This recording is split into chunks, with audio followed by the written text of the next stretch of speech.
Hey, hi, hello, it's me, ThatWriterUKnow. Sup, how's it going? And welcome back to another stream. A special stream because it's Amarika's birthday. Um, like what, 245 years or something? Going by Independence Day. Even though I believe technically we're still part of, we didn't have a government yet by that point, so like, I'm not sure how that works. But anyways, today started a bit late because I had to set up stream and I just made like a goofy little thing for this. Little like scene in OBS for this. Took me like half an hour. Today we're gonna do something special. So last year, you may have just heard me close a book there. Last year, for Independence Day, I read the Declaration of Independence of the United States of America from 1776, as well as the Constitution and all of its amendments of the United States of America. Today,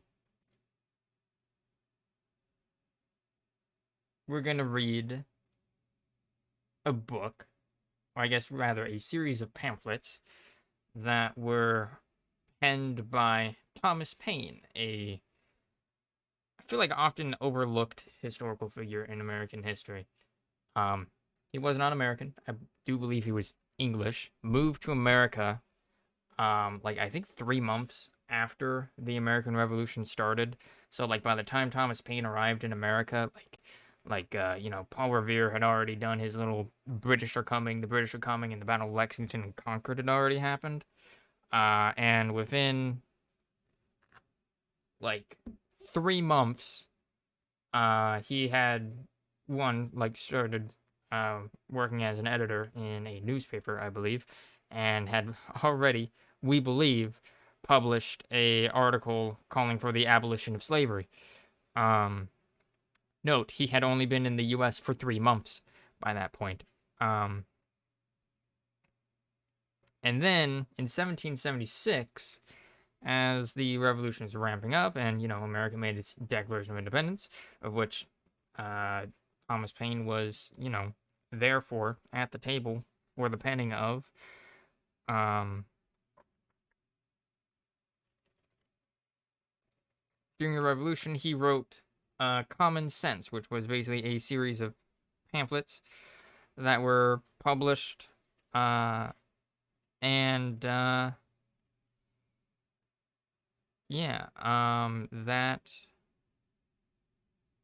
that served as sort of like the ideological motivator for many revolutionaries.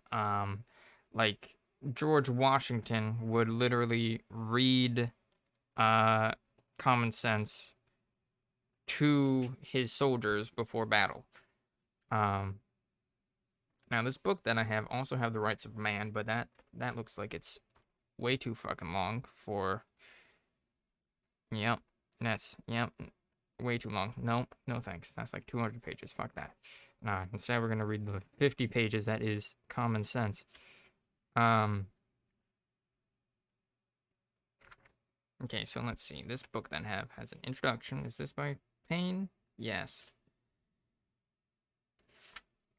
Alright, yeah. Yeah. Okay. So we'll see how much of this we can get through. Hopefully we can get through all of it, but we'll see. The reason for why the stream started a bit late was because, prepare yourselves, I was making this. Yeah. Alright, so. And now we're truly American. Alright, so now that clusterfuck of a screen is being viewed, we can now start. So, I guess the book edition of this that I have is World Cloud Classics, which I believe was published in 2019. Yeah, by Canterbury Classics. And this volume includes both Common Sense and The Rights of Man, both Part 1 and Part 2. Not sure why it's in 2 parts, but whatever. We're going to be reading Common Sense by Thomas Paine. Let's get some Western music playing, because why the fuck not?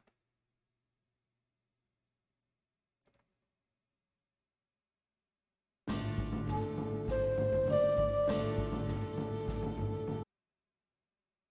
back one more song.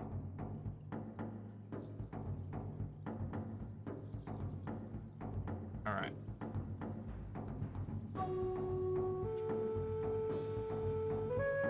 Note: outdated language. So yeah, this is in sort of colonial English. Looking at it, because I see the word half in it. Okay, so Common Sense, 1776. Thomas Paine. Introduction.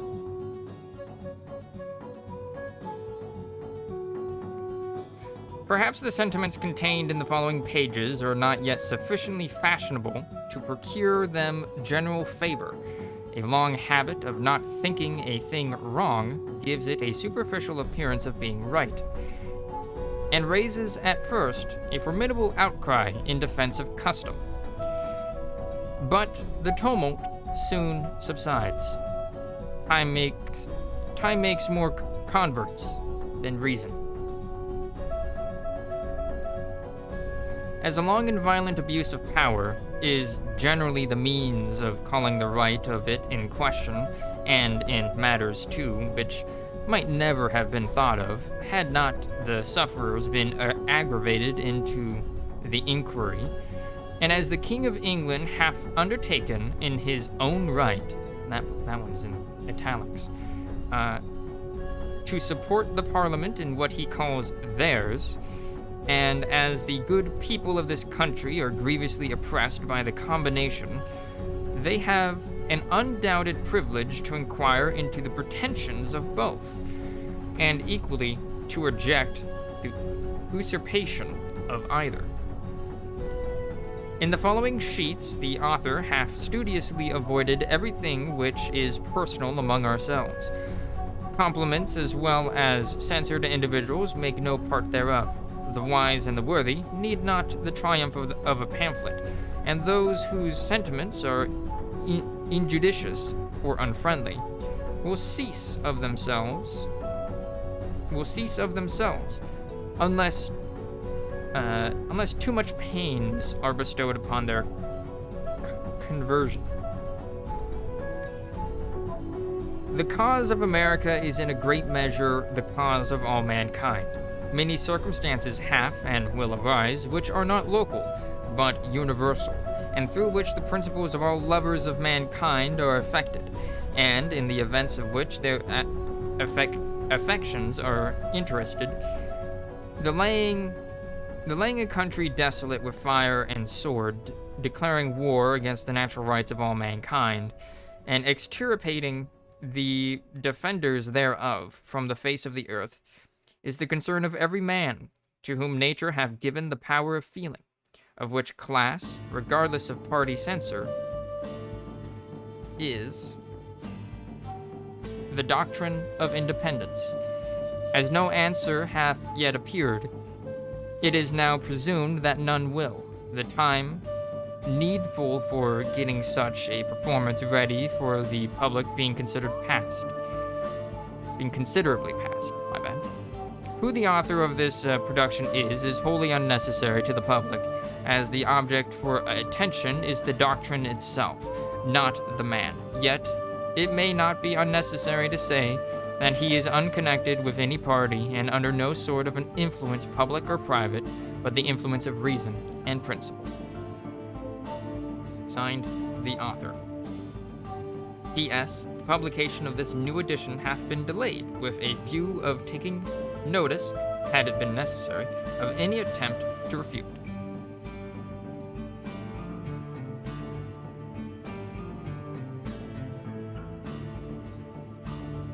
Philadelphia, February 14th, 1776. Alright. That was the introduction. So basically, right there, Thomas Paine said, hey, I don't matter. What I say matters. Don't pay attention to me. Don't make a hero out of me. Just pay attention to what I'm saying. Because the ideas are what matter. So, Part 1. Of the origin and design of government in general, with concise remarks on the English Constitution. Some writers have so confounded society with government as to leave little or no distinction between them, whereas they are not only different, but have different origins. Society is produced by our wants, and government by our wickedness. The former promotes our happiness positively, by uniting our affections, the latter negatively, by restraining our vices. The one encourages intercourse, the other creates distinctions. The first, a patron, the last, a punisher. Feel a sneeze building up.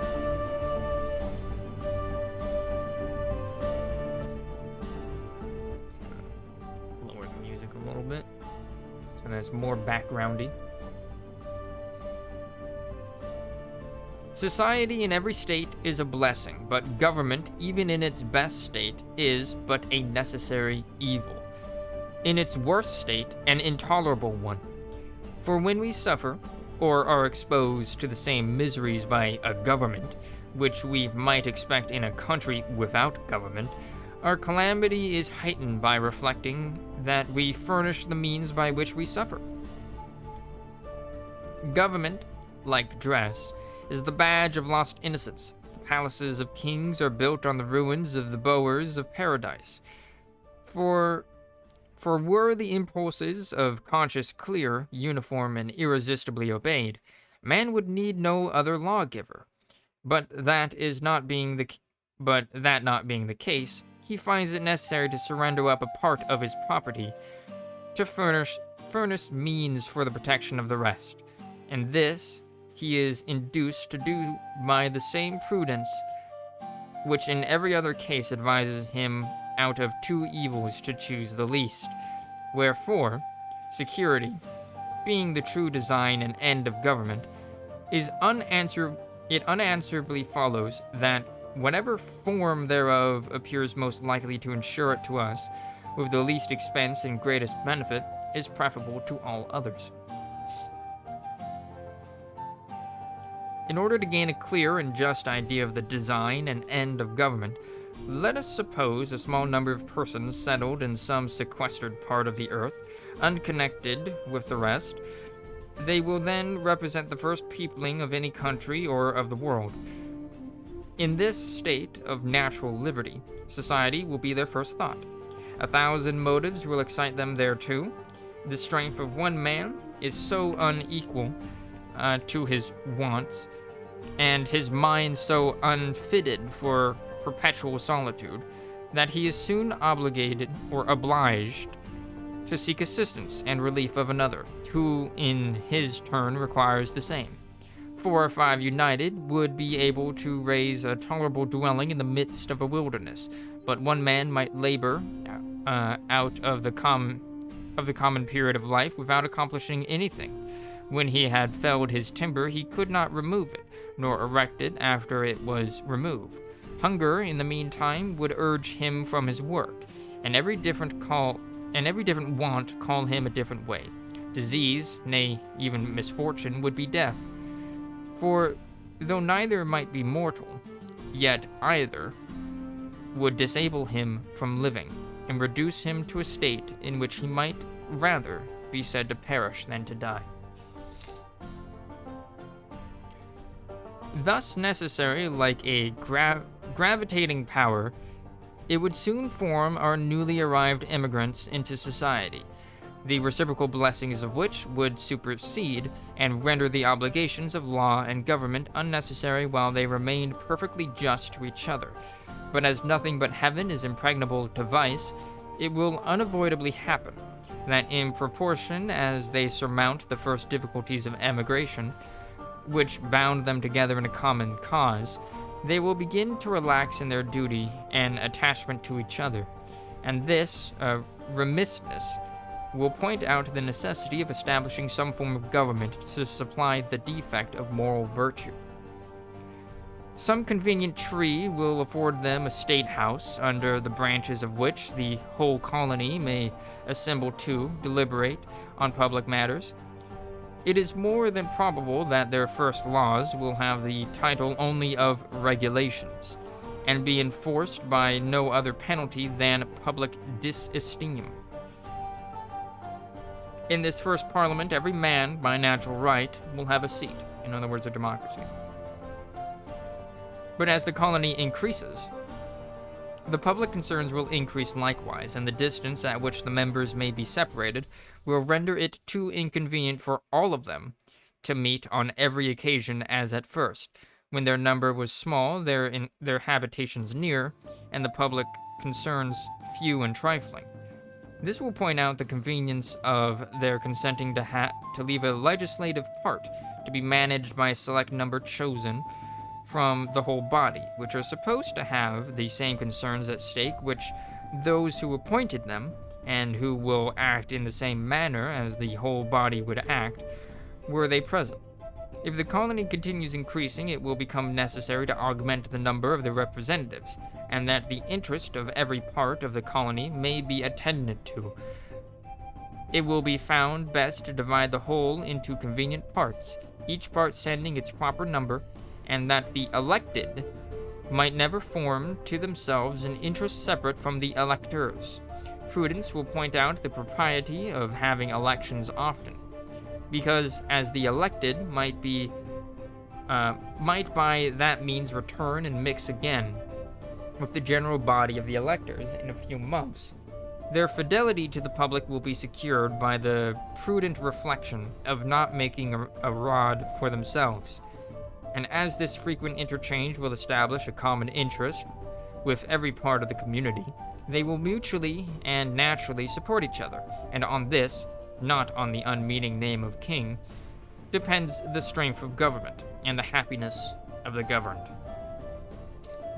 Here, then, is the origin and rise of government, namely, a mode rendered necessary by the inability of moral virtue to govern the world.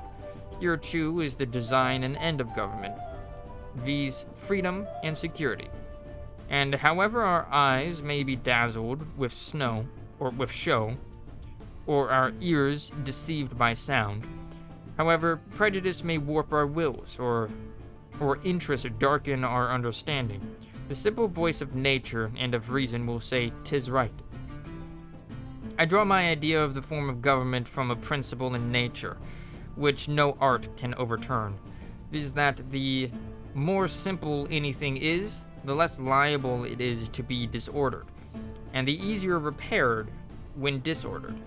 And with this maxim in view, I offer a few remarks on the so much boasted Constitution of England, that it was noble for the dark and slavish times in which it was erected, is granted. When the world was overrun with tyranny, the least removed therefrom was a glorious rescue. But that it is imperfect, subject to convulsions, and incapable of producing what it seems to promise, is easily demonstrated.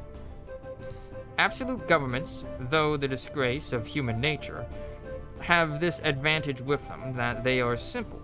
If the people suffer, they know the head from which their suffering springs, know likewise the remedy, and are not bewildered by a variety of causes and cures.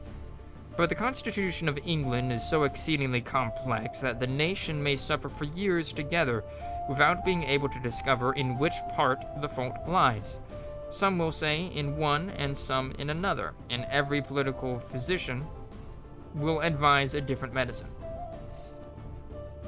I know it is difficult to get over local or long-standing prejudices Yet if we will suffer ourselves to examine the component parts of the English Constitution, we shall find them to be the base remains of two ancient tyrannies, compounded with some new republican materials.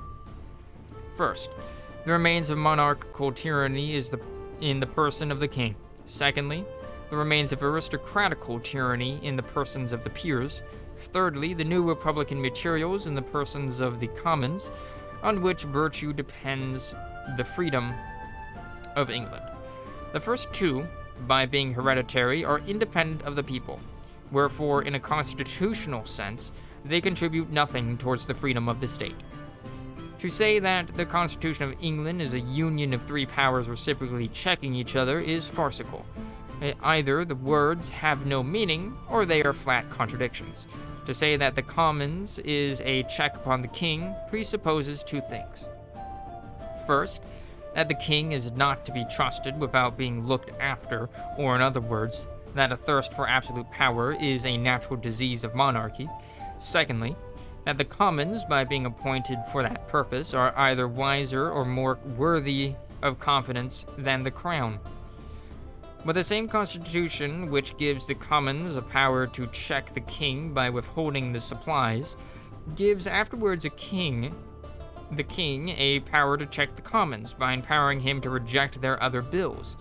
It again supposes that the king is wiser than those whom it has already supposed to be wiser than him, a mere absurdity. There is something exceedingly ridiculous in the composition of monarchy. It first excludes a man from the means of information, yet empowers him to act in cases where the highest judgment is required. The state of a king shuts him from the world, yet the business of a king requires him to know it thoroughly, wherefore the different parts, by unnaturally opposing and destroying each other, prove the whole character to be absurd and useless. Some writers have explained the English Constitution thus: the king, say they, is one, the people another, the peers are a house in behalf of the king, the commons in behalf of the people. But this hath all the distinctions of a house divided against itself, and though the expressions be pleasantly arranged, yet when examined they appear idle and ambiguous, and it will always happen that the nicest construction that words are capable of when applied to the description of something which either cannot exist or is too incomprehensible to be within the compass of description, will be words of sound only. And though they may amuse the ear, they cannot inform the mind, for this explanation includes the previous question, viz., how came the king by a power which the people are afraid to trust and always obliged to check? Such a power could not be the gift of a wise people. Neither can any power which needs checking be from God, yet the provision which the Constitution makes supposes such a power to exist. But the provision is unequal to the task. The means either cannot or will not accomplish the end, and the whole affair is a felo de se, which means suicide apparently. For as the greater weight will always carry up the less, and as all the wheels of a machine are put in motion by one, it only remains to know which power in the Constitution has the most weight, for that will govern. And though the others, or a part of them, may clog, or, as the phrase is, check the rapidity of its motion, yet so long as they cannot stop it, their endeavors will be ineffectual. The first moving power will, at last, have its way, and what it wants in speed is supplied by time. That the crown is this overbearing part in the English Constitution needs not be mentioned, and that it derives its whole consequence merely from being the giver of places and pensions is self-evident, wherefore, though we have been wise enough to shut and lock a door against absolute monarchy, we at the same time have been foolish enough to put the crown in possession of the key. The prejudice of Englishmen in favor of their own government by king, lords, and commons arises as much or more from national pride than reason. Individuals are undoubtedly safer in England than in some other countries, but the will of the king is as much the law of the land in Britain as in France, with this difference that instead of proceeding directly from his mouth, it is handed to the people under the more formidable shape of an act of parliament. For the fate of Charles I hath only made kings more subtle, not more just. Wherefore, laying aside all national pride and prejudice in favor of modes and forms, the plain truth is that it is wholly owing to the constitution of the people, and not to the constitution of the government, that the crown is not as oppressive in England as in Turkey. An inquiry into the constitutional errors in the English form of government is, at this time, highly necessary. For as we are never in a proper condition of doing injustice to others, while we continue under the influence of some leading partiality, so neither are we capable of doing it to ourselves, while we remain fettered by any obstinate prejudice. And as a man who is attached to a prostitute is unfitted to choose or judge a wife, so any preposition in favor of a rotting constitution of government will disable us from discerning a good one. Damn.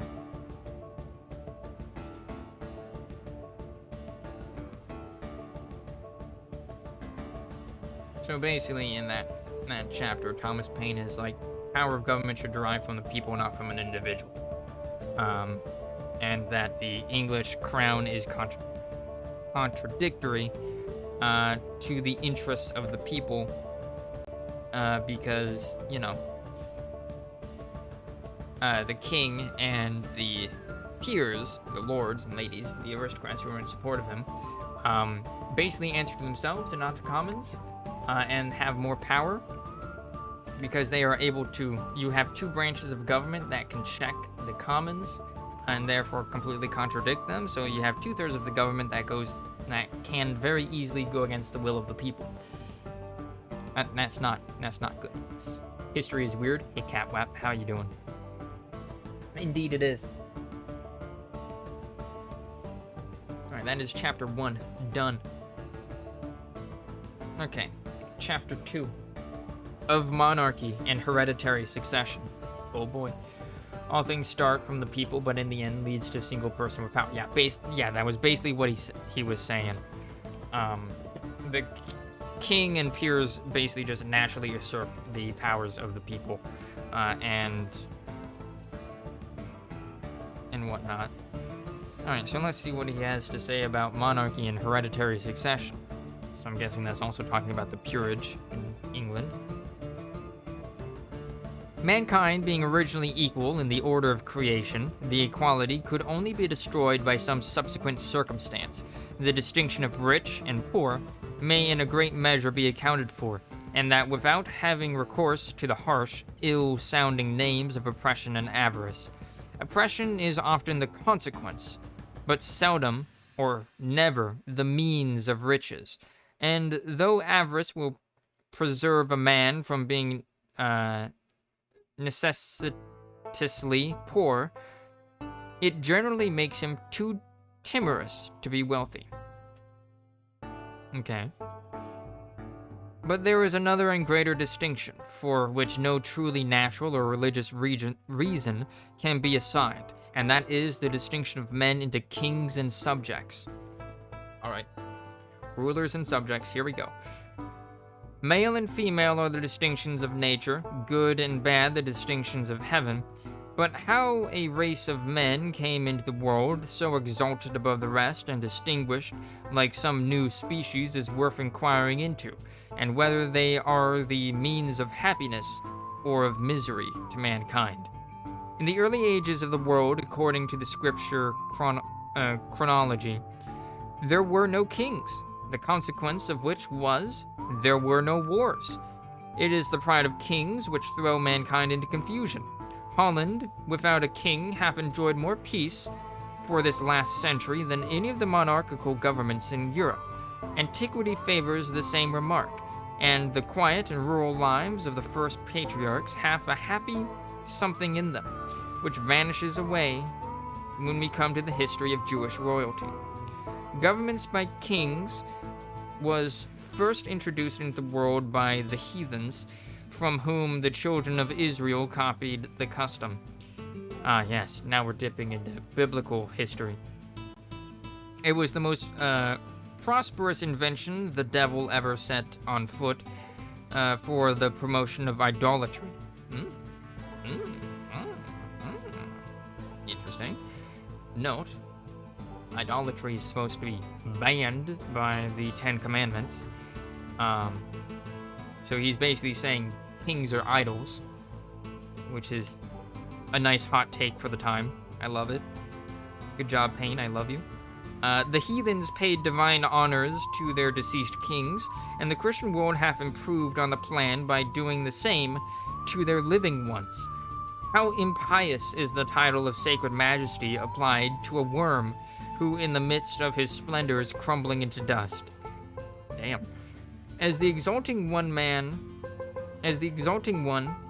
so greatly above the rest cannot be justified on the equal rights of nature, so neither can it be defended on the authority of Scripture.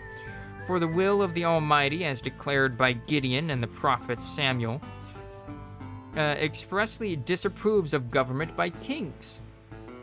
That's celebrities these days, right? I mean, these would be like heads of states. But damn. The will of the Almighty, as declared by Gideon and the prophet Samuel, expressly disapproves of governments by kings. All anti-monarchical parts of Scripture have been very smoothly glossed over in monarchical governments, but they undoubtedly merit the attention of countries which have their governments yet to form. Render unto Caesar the things which are Caesar's, is the Scripture doctrine of courts, yet it is no support of monarchical government, for the Jews at that time were without a king, and in a state of vassalage to the Romans. Near 3,000 years passed away from the Mosaic account of the creation till the Jews, under a national delusion, requested a king. Till then, their form of government, except in extraordinary cases where the Almighty interposed, was a kind of republic, administered by a judge and the elders of the tribes. Kings they had none, and it was held sinful to acknowledge any being under the title but the Lord of Hosts, which is, I believe, God. I'm not religious. Anarcho-doomerism? Yo, fellow anarchists? America sucks and would be better off staying under the crown. At least they get healthcare. The crown's, not good. As Thomas Paine has already pointed out.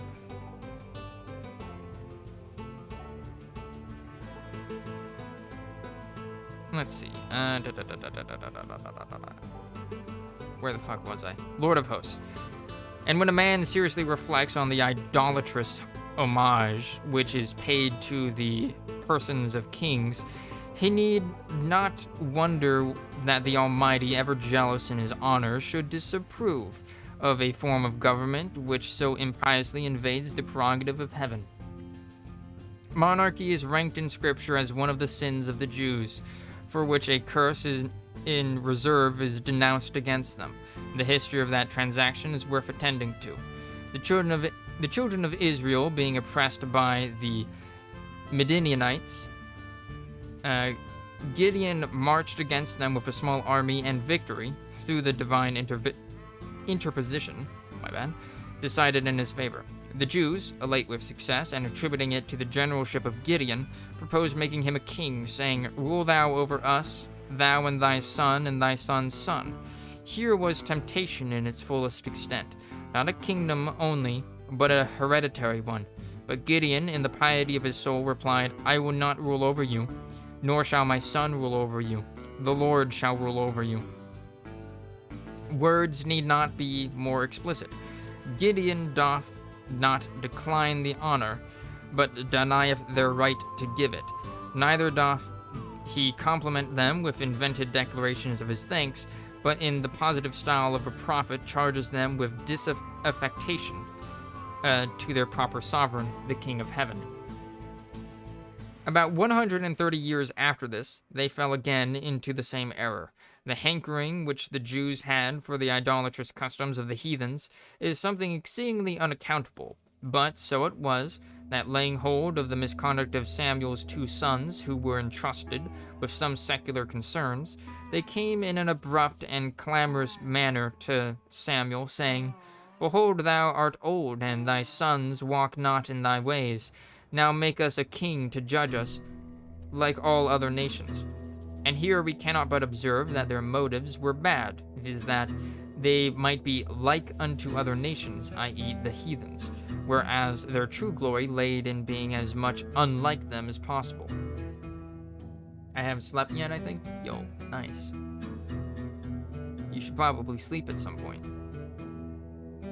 But the thing displeased Samuel when they said, Give us a king to judge us. And Samuel prayed unto the Lord, and the Lord said unto Samuel, Hearken unto the voice of the people in all that they say unto thee, for they have not rejected thee, but they have rejected me, that I should not reign over them, according to all the works which they have since the day that I brought them up out of Egypt, even unto this day, wherewith they have forsaken me and served other gods, so do they also unto thee.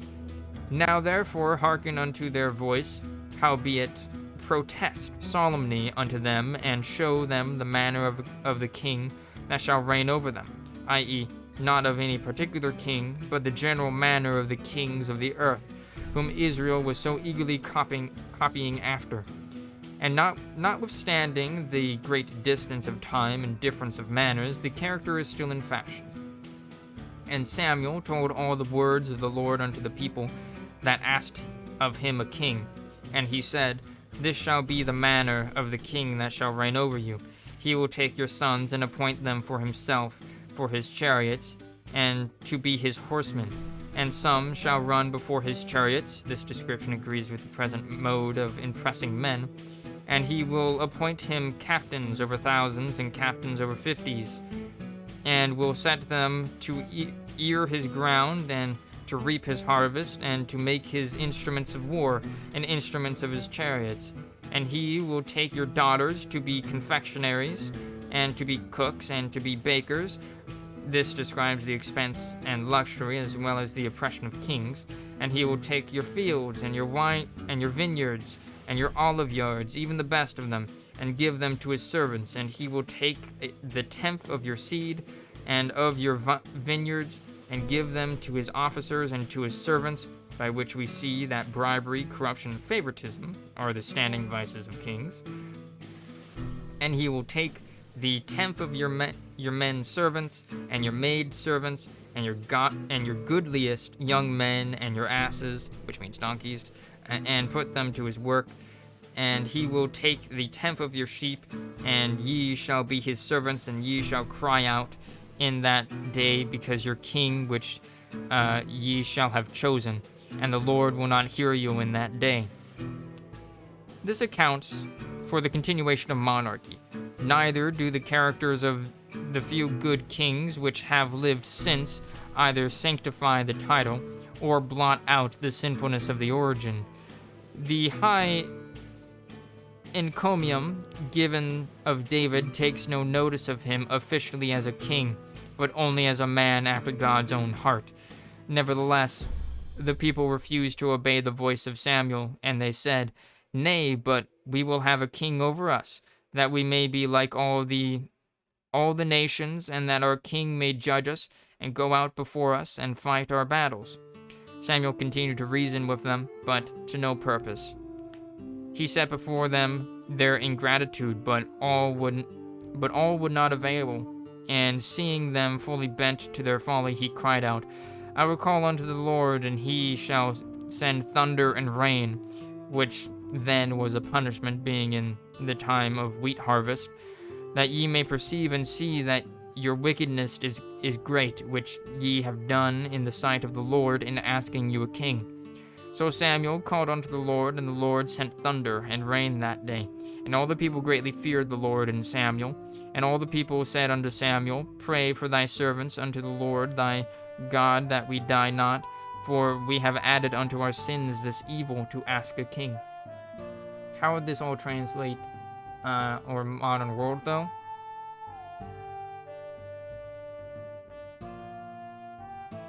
This is true. Let me finish this paragraph. These portions of Scripture are direct and positive. They admit of no equivocal construction, that the Almighty hath here entered his protest against monarchical government is true, or the Scripture is false, and a man hath good reasons to believe that there is as much of kingscraft as priestcraft in holding with Scripture from the public in popish countries, for monarchy in every instance is the popery of government. Ha. Classic Protestantism. Fuck the Pope. Alright, the modern world. Alright. How would this translate to modern world, though? Like, authoritarianism exists. And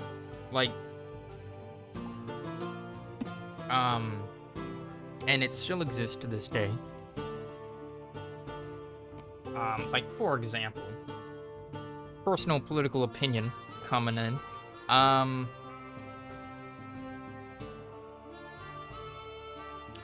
Trump was an authoritarian. He wanted to be authoritarian. Vladimir Putin is definitely authoritarian. Kim Jong-un and Kim Jong-il were and are authoritarians. Basically,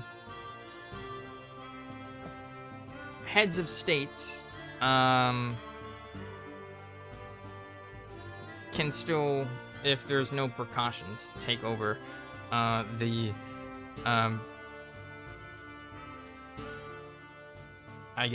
functions of the government, and make their wills basically an extension of the government.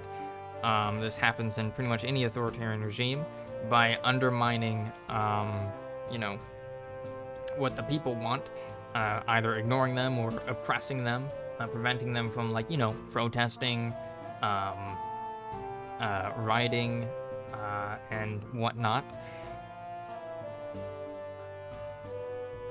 And, it's basically saying that...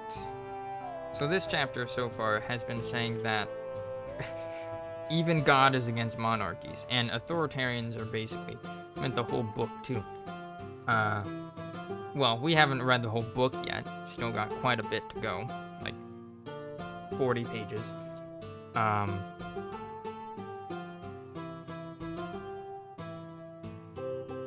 But yeah, this is a very anti-authoritarian, this has been very anti-authoritarian so far. And authoritarianism still exists. The most extreme form of it is what's called fascism. Nazis and shit. Because that's just another form of, really, monarchy. Because all the power is put within a single person or party. The Nazis were socialists? No, they weren't. No, they weren't. They literally sent socialists to concentration camps. But nice try. It's in the name?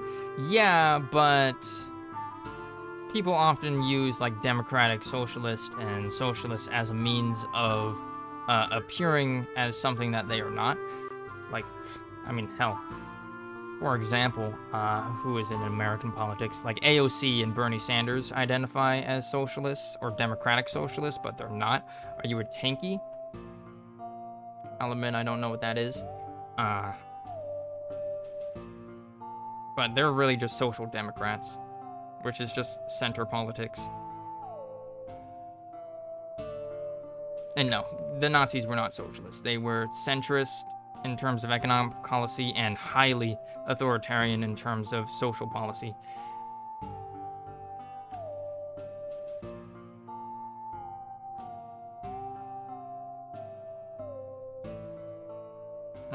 let's continue. Let's see, where were we? There we are. To the evils of monarchy, we have added that of hereditary succession.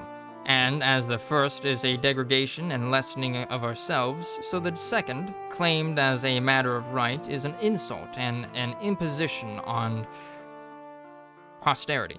Almost lost my line there. For all men, being originally equals, no one by birth could have a right to set up his own family in perpetual preference to all others forever. And though himself might deserve some decent degree of honors of his contemporaries, yet his descendants might be far too unworthy to inherit them. One of the strongest natural proofs of the folly of hereditary right in kings is that nature disapproves it. Otherwise, she would not so frequently turn it into ridicule by giving mankind an ass for a lion. Stalin did nothing wrong? Disagree.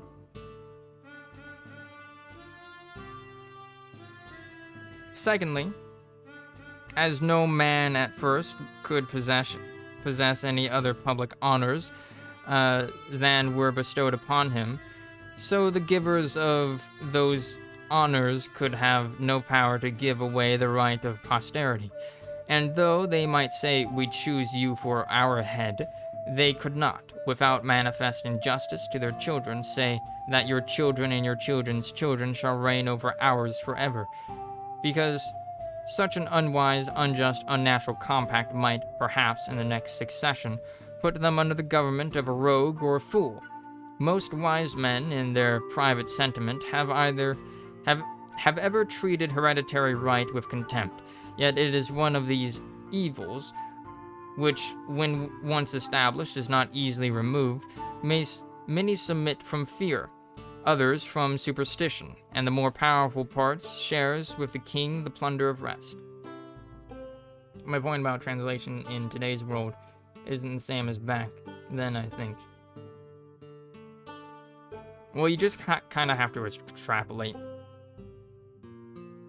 Replace monarchy with dictator and authoritarian. Like, to me, celebrities are like the idols of the people and lead them rather than politicians. I don't think celebrities really have as much political power as you think they do. Though politicians often become celebrities because, you know, people actually pay attention to them and what they do. So yeah, at least in America, probably elsewhere in the world, politicians are treated as though they were celebrities and treated as idols.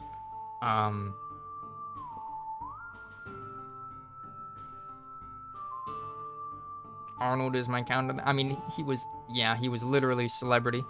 But like, also, so was Trump. But yeah, people tend to gravitate towards what they are familiar with, and people are familiar with celebrities. This is why, oh man, like literally just like the other day, I was like watching some history videos and like, yeah, you see things like in the comments of like, you should run for president. It's like, no. No. Politicians should never be selected based off of their person, but rather based off of what their policy ideas are. Think we're at a point where politics has changed again? It's kind of always been the same. People tend to forget that policy is what matters, not the person behind those policies. As basically Thomas Paine stated in his introduction. Where was it?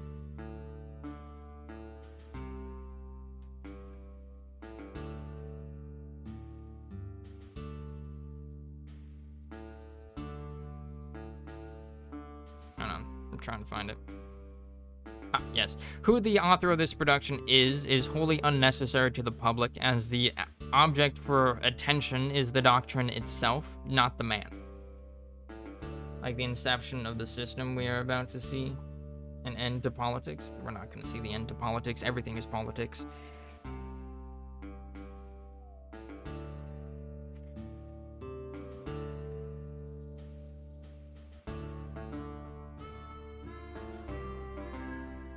Alright, let's see, where were we? I'll read the last sentence before where we stopped. Most wise men in their private sentiments have ever treated hereditary right with contempt, yet it is one of those evils which, when once established, is not necessarily removed. Many submit from fear, others from superstition, and the more powerful part shares with the king the plunder of the rest. So I had to check on my dog, it's all good.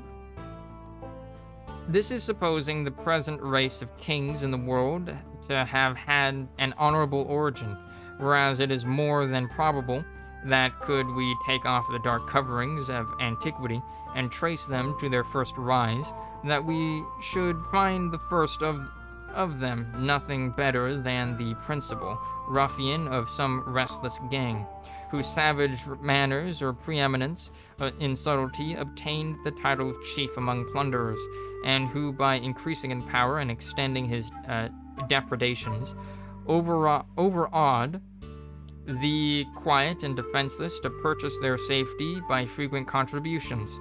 Yet his electors could have no idea of giving hereditary right to his descendants, because such a perpetual exclusion of themselves was incompatible with the free and unrestrained principles they professed to live by.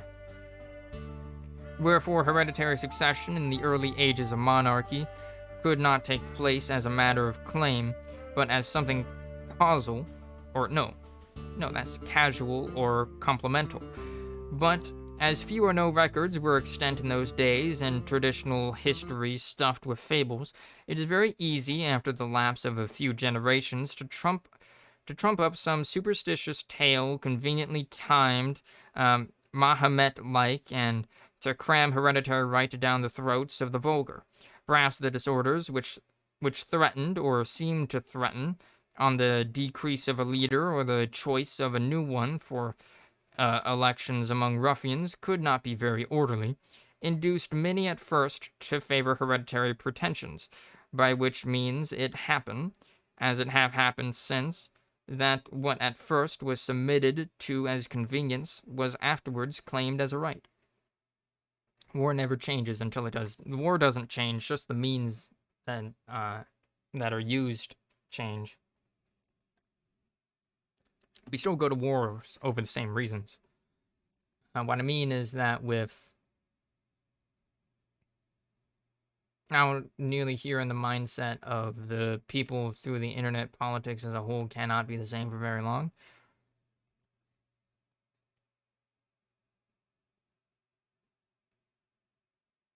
I mean, that's more just adapting to modern circumstances, which governments should always do. And politics should always be doing, because as technology increases, stab and grab basically, as like technological advancements are made that allows for new modes of social engagement, and you have to be able to account for that and adapt to that kind of stuff.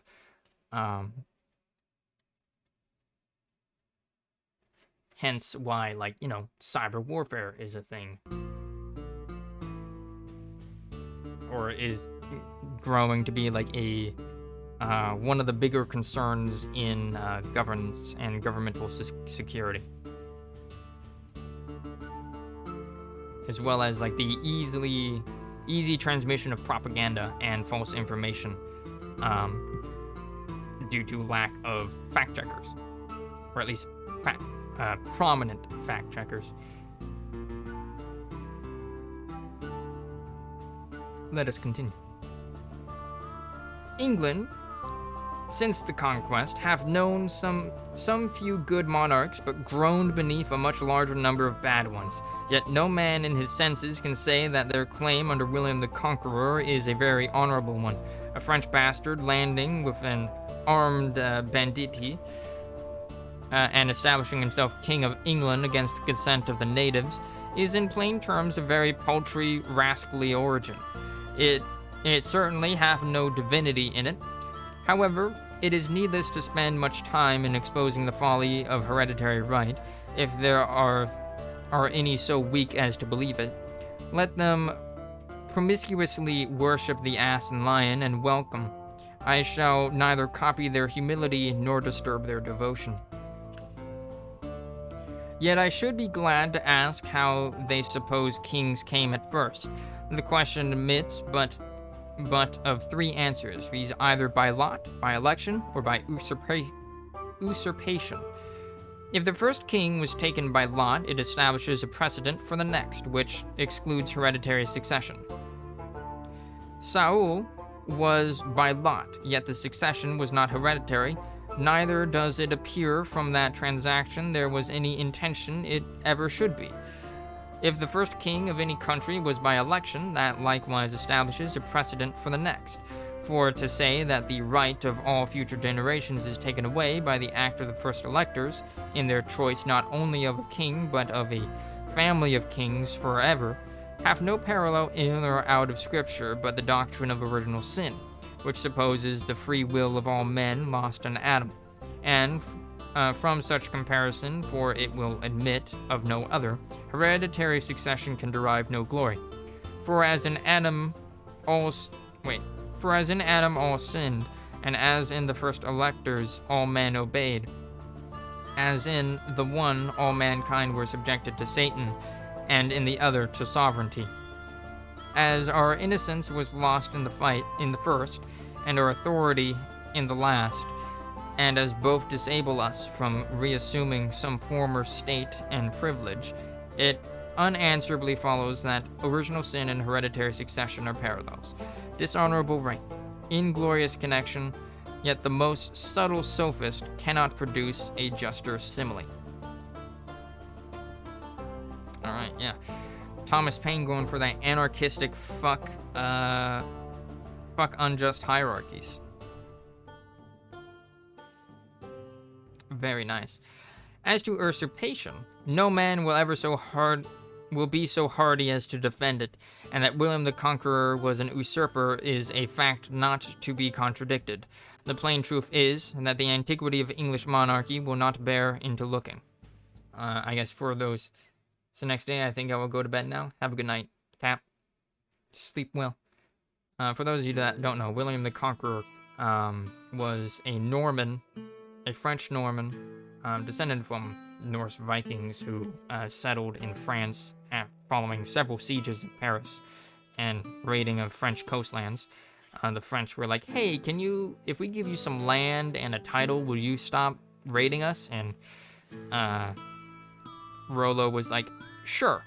A few generations down the line, you get William the Conqueror, and he invades England and conquers it successfully.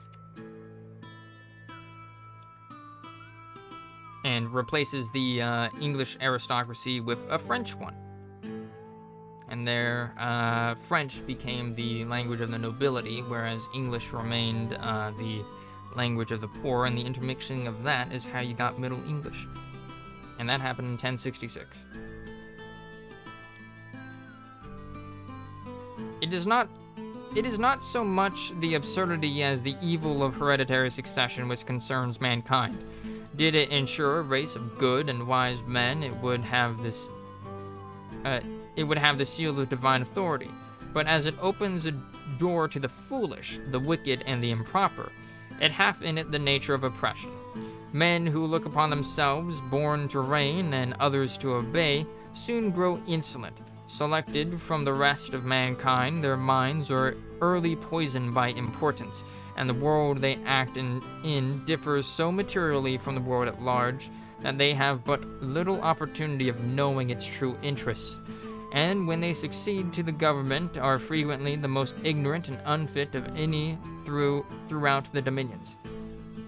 Ah, yes. Feelings of superiority. Definitely never rears its head in politics. Never ever, especially not American politics, looks at white supremacy. Another evil which attends hereditary succession is that the throne is subject to be possessed by a minor at any age, all which time the regency, acting under the cover of a king, have every opportunity and inducement to betray their trust. The same national misfortune happens when a king, worn out with age and infirmity, enters the last stage of human weakness. In both of these cases, the public becomes a prey to every miscreant who can tamper successfully with the follies either of age or infancy. The most plausible plea which hath ever been offered in favor of hereditary succession is that it preserves a nation from civil wars, and were this true, it would be weighty. Ha! No, it fucking doesn't. Whereas it is the most barefaced falsity ever imposed upon mankind. Yeah, you fucking tell them, Paine. The whole history of England disowns the fact. 30 kings and 2 minors have reigned in the distracted kingdom since the conquest, in which time there have been, including the Revolution, no less than 8 civil wars and 19 rebellions. Wherefore, instead of making for peace, it makes against it, and destroys the very foundation it seems to stand on. Hell yeah. The contest for monarchy and succession between the houses of York and Lancaster laid England in a scene of blood for many years. 12 pitched battles, besides skirmishes and sieges, were fought between Henry and Edward. Twice was Henry prisoner to Edward, who in his turn was prisoner to Henry, and so uncertain is the fate of war and the temper of a nation when nothing but personal matters are the ground for a quarrel, that Henry was taken in triumph from a prison to a palace, and Edward obliged to fly from a palace to a foreign land. Yet, as sudden transitions of temper are seldom lasting, Henry in his turn was driven from the throne, and Edward recalled to succeed him, the Parliament always following the strongest side. Nice.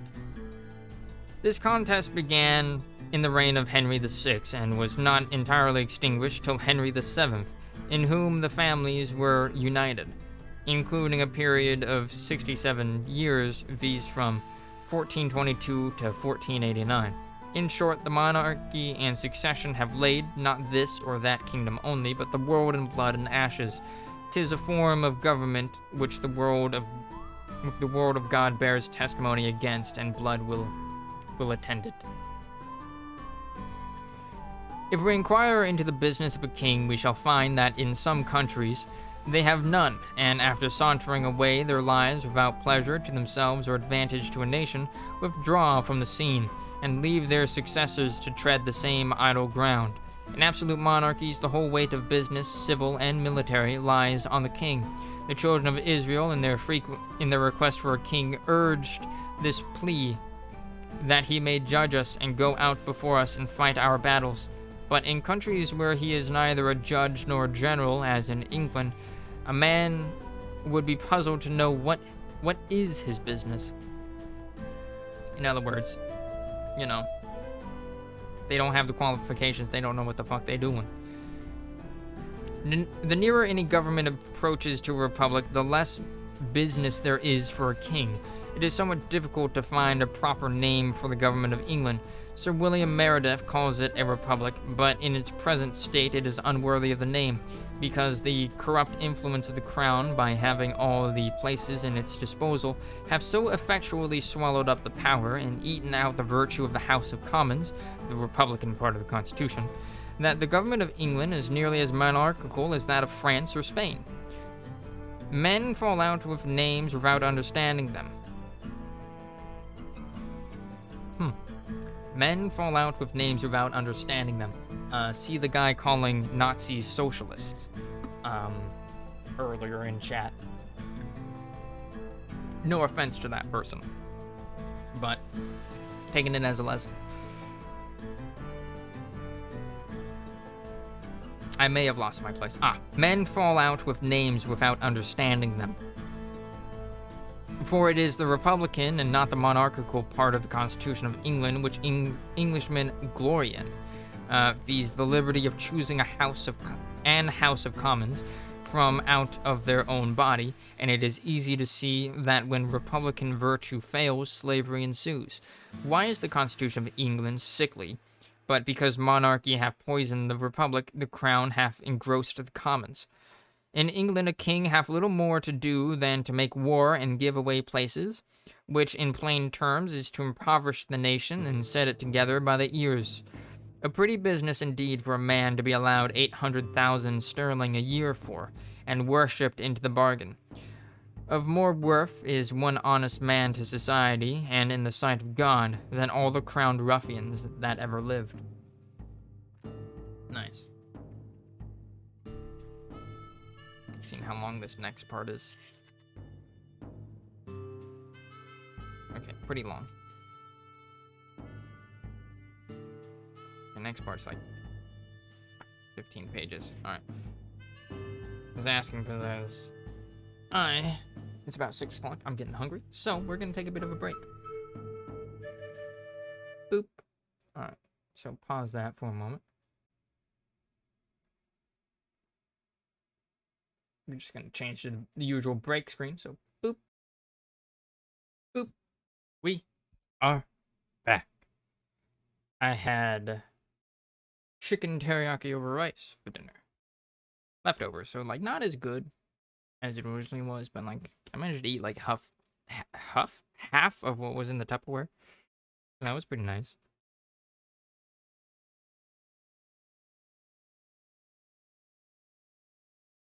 All right, find where I was in the book, and also just turn back to this screen. Ah, yeah.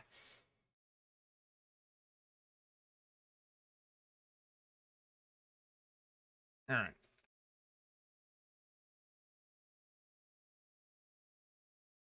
And so we continue. Common Sense by Thomas Paine.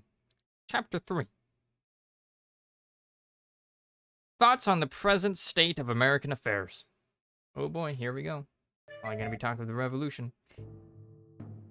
Alright. Get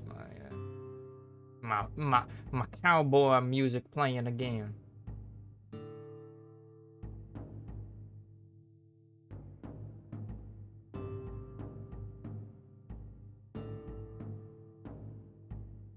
Alright.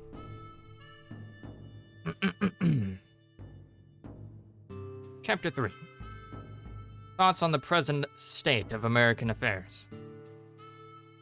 In the following pages, I offer nothing more than simple facts, plain arguments, and common sense. You dropped the title. Well, guess we gotta end. Alright. Well, that's it. That's it. Alright. Well. That's it. Alright, goodbye.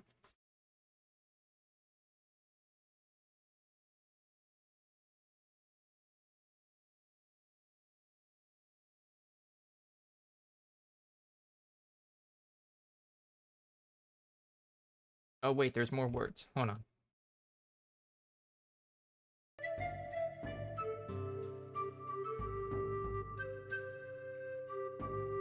In the following pages, I offer nothing more than simple facts, plain arguments, and common sense, and have no other preliminaries to settle with the reader than that he will divest himself of prejudice and prepossession, and suffer his reason and his feelings to determine for themselves that he will put on, or rather that he will not put off, the true character of a man, but generously enlarge his views beyond the present day.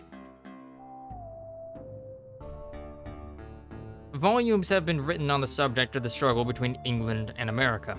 Men of all ranks have embarked in the controversy from different motives and with various designs, but all have been ineffectual, and the period of debate is closed.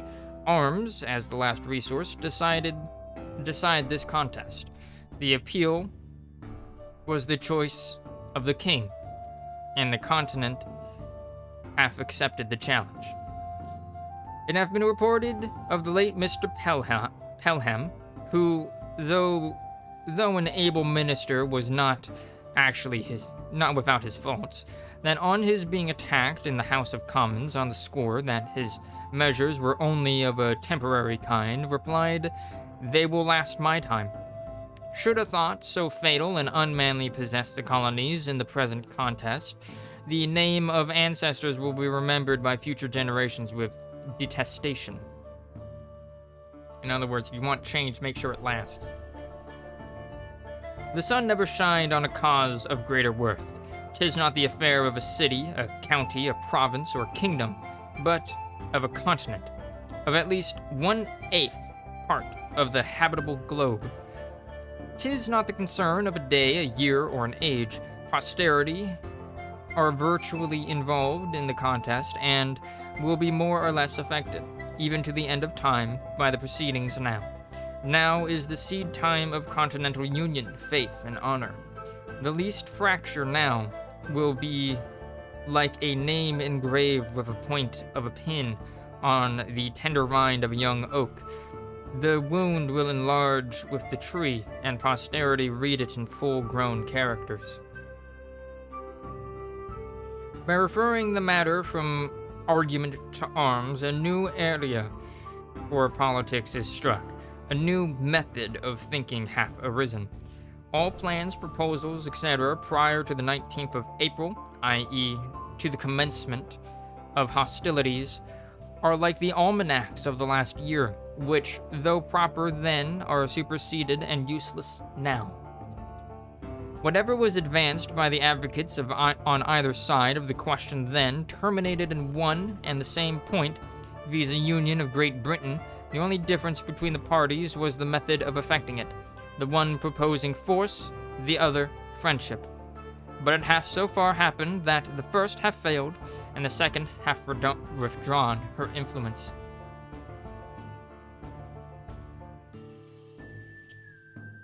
As much hath been said of the advantages of reconciliation, which, like in an agreeable dream, hath passed away and left us as we were, it is but right that we should examine the contrary side of the argument, and inquire into some of the many material injuries which these colonies sustain, and always will sustain, by being connected with, and dependent on, Great Britain.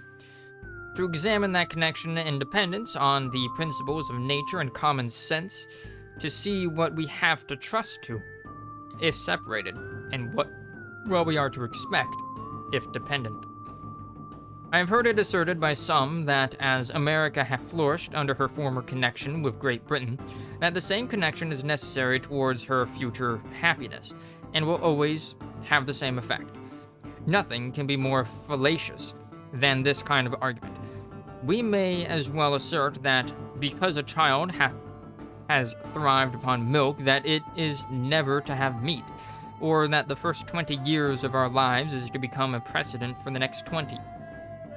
But even this is admitting more than is true, for I answer roundly that America would have flourished as much, and probably much more, had no European power had anything to do with her.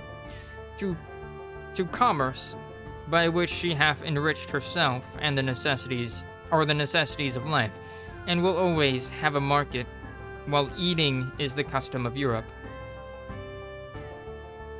But she has protected us, some, that she has engrossed us is true, and defended the continent at our expense as well as her own is admitted, and she would have defended Turkey from the same motive, viz. For the sake of trade and dominion. Alas, we have been long led away by ancient prejudices and made large sacrifices to superstition. We have boasted the protection of Great Britain without considering that her motive was interest, not attachment, and that she did not protect us from our enemies on our account, but from her enemies on her own account, from those who had no quarrel with us on any other account, and who will always be our enemies on the same account. Let Britain waive her pretensions to the continent, or the continent throw off the dependence, and we should be at peace with France and Spain were they at war with Britain. The miseries of Hanover last war ought to warn us against connections. I don't know what that specifically is referencing, but I'm going to assume it's the French and Indian War. It has lately been asserted in Parliament that the colonies have no relation to each other but through the parent country, i.e. that Pennsylvania and the Jerseys, and so on for the rest, are sister colonies by the way of England. This is certainly a very roundabout way of proving relationship, but it is the nearest and only true way of proving enemyship, if I may say so call it. France and Spain never were, nor perhaps ever will be, our enemies as Americans, but but as our being the subjects of Great Britain. In other words, so long as America is attached to Britain, we don't have a choice on who our enemies are, because it's Britain that decides who our enemies are. And they will drag us into any wars that they get into with any other country. But Britain is the parent country, some say, and then the most shame upon her conduct. Even brutes do not devour their young, nor savages make war upon their families, wherefore the assertion, if true, turns to her approach. But it happens not to be true, or only partly so, and the phrase parent or mother country have been Jesuitically adopted by the king and his parasites, with a low papistical design of gaining an unfair bias on the credulous weakness of our minds. Europe, and not England, is the parent country of America. This whole world hath been the asylum for the persecuted lovers of civil and religious liberty from every part of Europe. Hither have they fled, not from the tender embraces of the mother, but from the cruelty of the monster.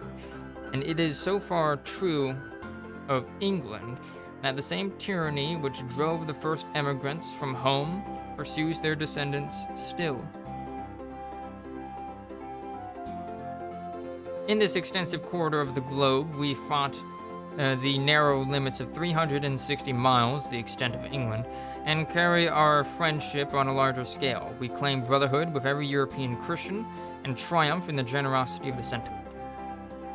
It is pleasant to observe by what regular gradations we surmount in the force of local prejudice as we enlarge our acquaintance with the world.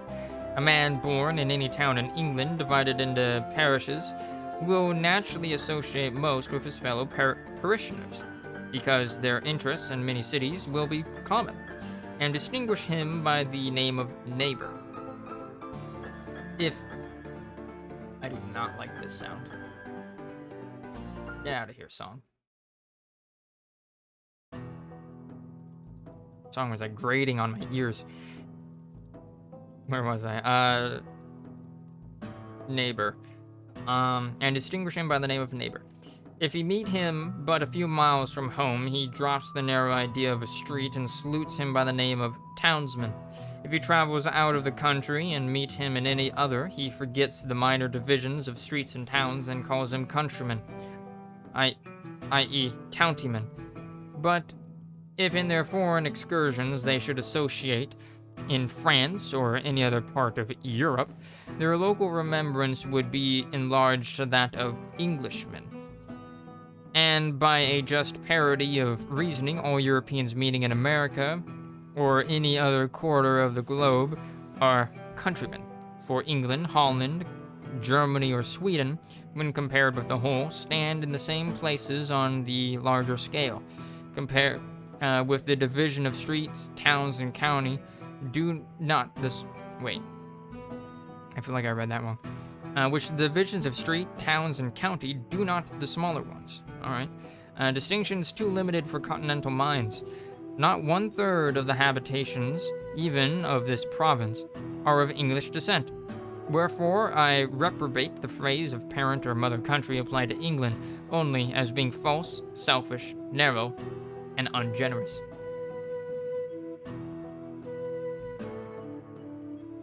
Basically, he's just saying America's a multicultural people. Americans are multicultural. That's what he's saying. From a whole bunch of different places.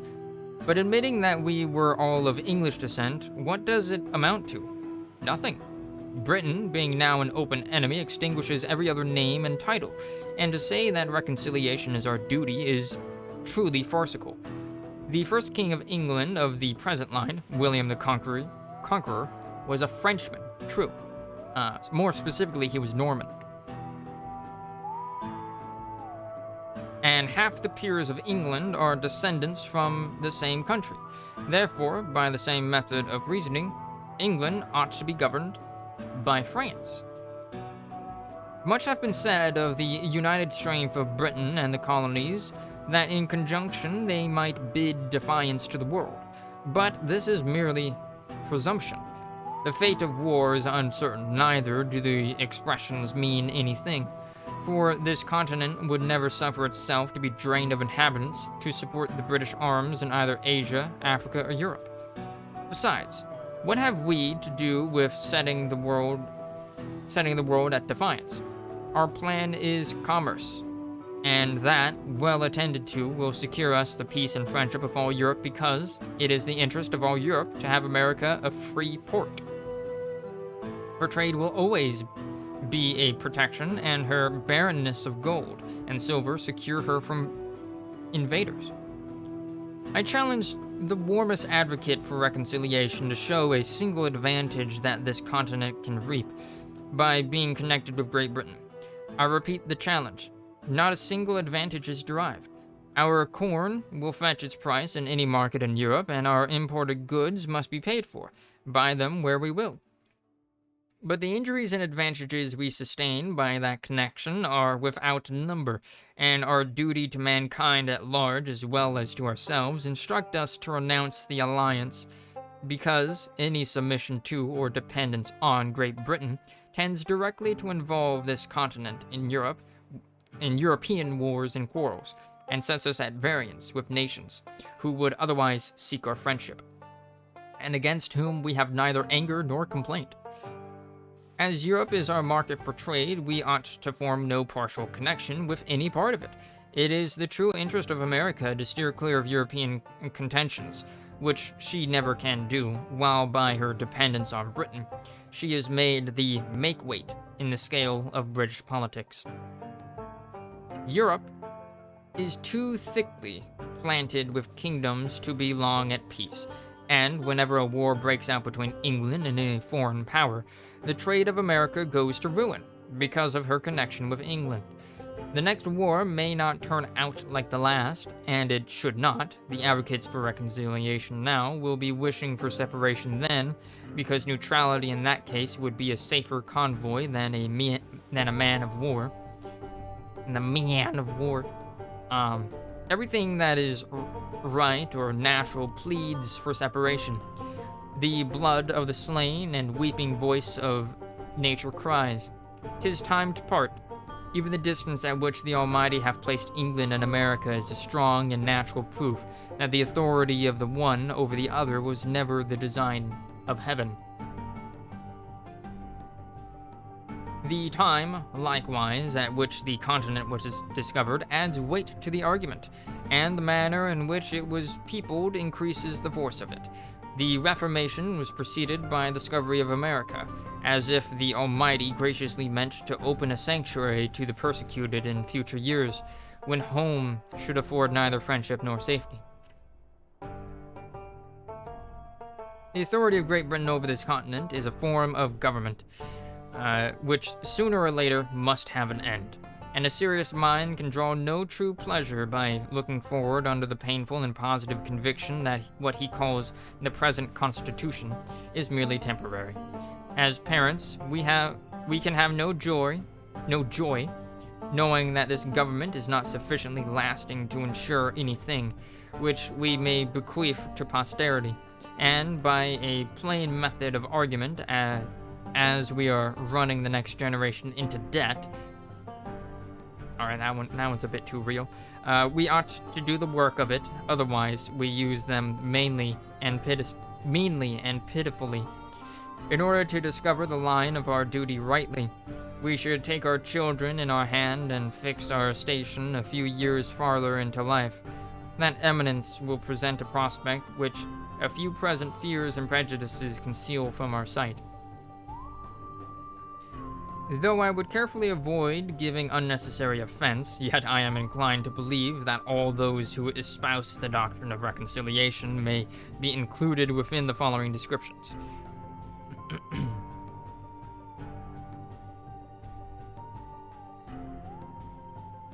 And take a sip of water.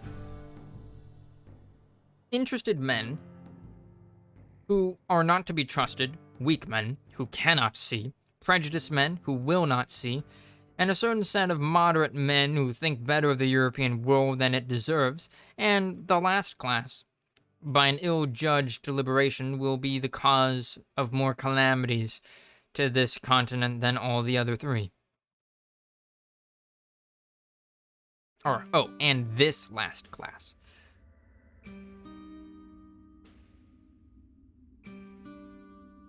Be the cause of more calamities to this continent than all the other three. Wow. So basically, he's calling out fence sitters and moderates and centrists. Get fucked.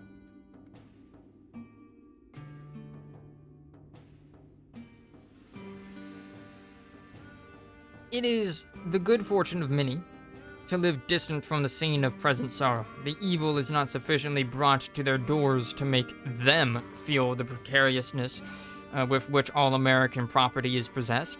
But let our imaginations transport us for a few moments to Boston. That seat of wretchedness will teach us wisdom and instruct us forever to renounce a power in whom we can have no trust.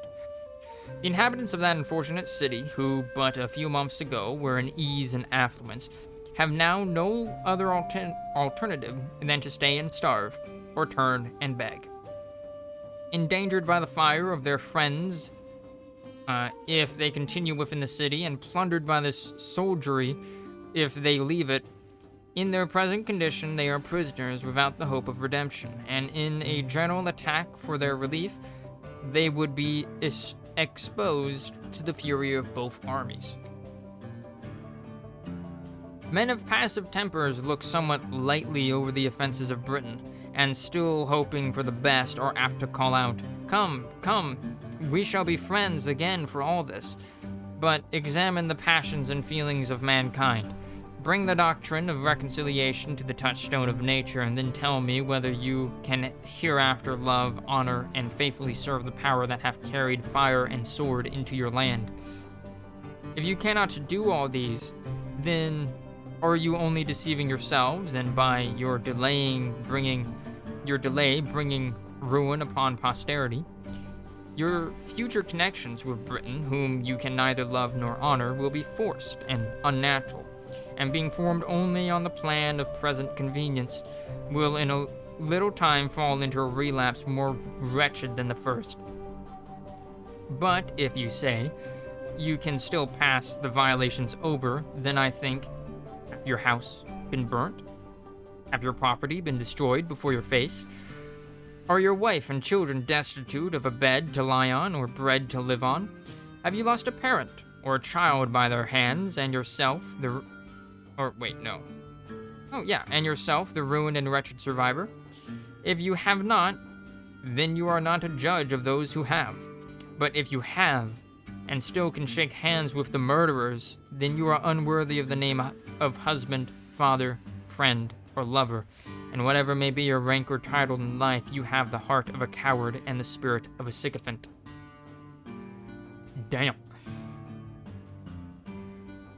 This is not inflaming or exaggerating matters, but trying them by those feelings and affections which nature justifies, and without which we should be incapable of discharging the social duties of life or enjoying the felicities of it. I mean not to exhibit horror for the purpose of provoking revenge, but to awaken us from fatal and unmanly slumbers, that we may pursue determinately some fixed object. It is not in the power of Britain or of Europe to conquer America, if she do not conquer herself by delay and timidity. The present winter is worth an age if rightly employed, but if lost or neglected, the whole continent will partake of the misfortune. And there is no punishment which that man will not deserve, be he who or what or where he will, that may be the means of sacrificing a season so precious and useful. Damn. Thomas Paine fucking calling out fence sitters. It is repugnant to reason, to the universal order of things, to all examples from former ages, to suppose that this continent can longer remain subject to any external power. The most sanguine in Britain doth not think so. The utmost stretch of human wisdom cannot, at this time, compass a plan short of separation. which can promise the continent even a year's security. Reconciliation is now a fallacious dream. Nature hath deserted the connection, and art cannot supply her place. For, as Milton wisely expresses, never can true reconcilement grow where wounds of deadly hate have pierced so deep.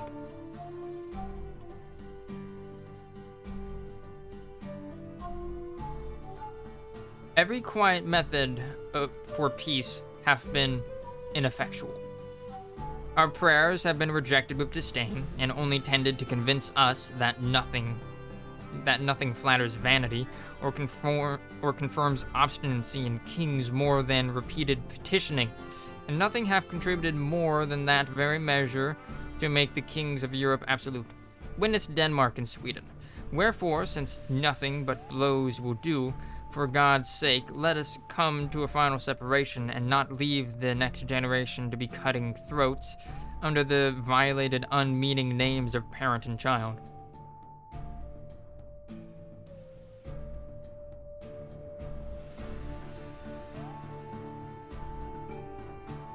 So basically what he's kind of saying here is that revolutions happen because the government ignores the petitions of their people. To say they will never attempt it again is idle and visionary. We thought so at the repeal of the Stamp Act, yet a year or two undeceived us. As well may we suppose that nations which have been once defeated will never renew the quarrel. As to government matters, it is not in the power of Britain to do this continent justice. The business of it will soon be too weighty and intricate to be managed with any tolerable degree of convenience by a power so distant from us and so very ignorant of us. For if they cannot conquer us, they cannot govern us. To be always running 3,000 or 4,000 miles with a tale or a petition, waiting 4 or 5 months for an answer, which, when obtained, requires 5 or 6 more to explain it in, will in a few years be looked upon as folly and childishness. There was a time when it was proper, and there is a proper time for it to cease. Small islands not capable of protecting themselves are the proper objects for kingdoms to take under their care, but there is something very absurd in supposing a continent can be perpetually governed by an island. In no instance hath nature made the satellite larger than its primary planet, and as England and America will respect to each other reverses the common order of nature, it is evident they belong to different systems, England to Europe, America to itself. I am not induced by motives of pride, party, or resentment to espouse the doctrine of separation and independence. I am clearly, positively, and conscientiously persuaded that it is the true interest of this continent to be so, that everything short of that is mere patchwork, that it can afford no lasting felicity, that it is leaving the sword to our children and shrinking back at a time when, a little more, a little farther, would have rendered this continent the glory of the earth. As Britain hath not manifested the least inclination towards a compromise, we may be assured that no terms can be obtained worthy the acceptance of the continent, nor any ways equal to the expense of blood and treasure we have already put to.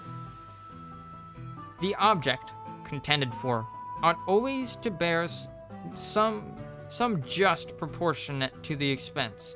The removal of North, or the whole detestable junto, is a matter unworthy the millions we have expended. A temporary stoppage of trade was an inconvenience which would have sufficiently balanced the repeal of all the acts complained of, had such repeals been obtained. But if the whole continent must take up arms, if every man must be a soldier, it is scarcely worth our while to fight against a contemptible ministry only. Dearly, dearly do we pay for the repeal of the acts, if that is all we fight for. For in a just estimation, it is as great a folly to pay a Bunker Hill price for law as for land.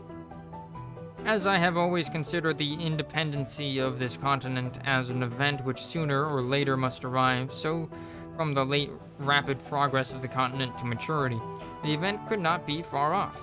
Wherefore, on the breaking out of hostilities, it was not worthwhile to have disputed a matter which time would have finally redressed unless we meant to be in earnest.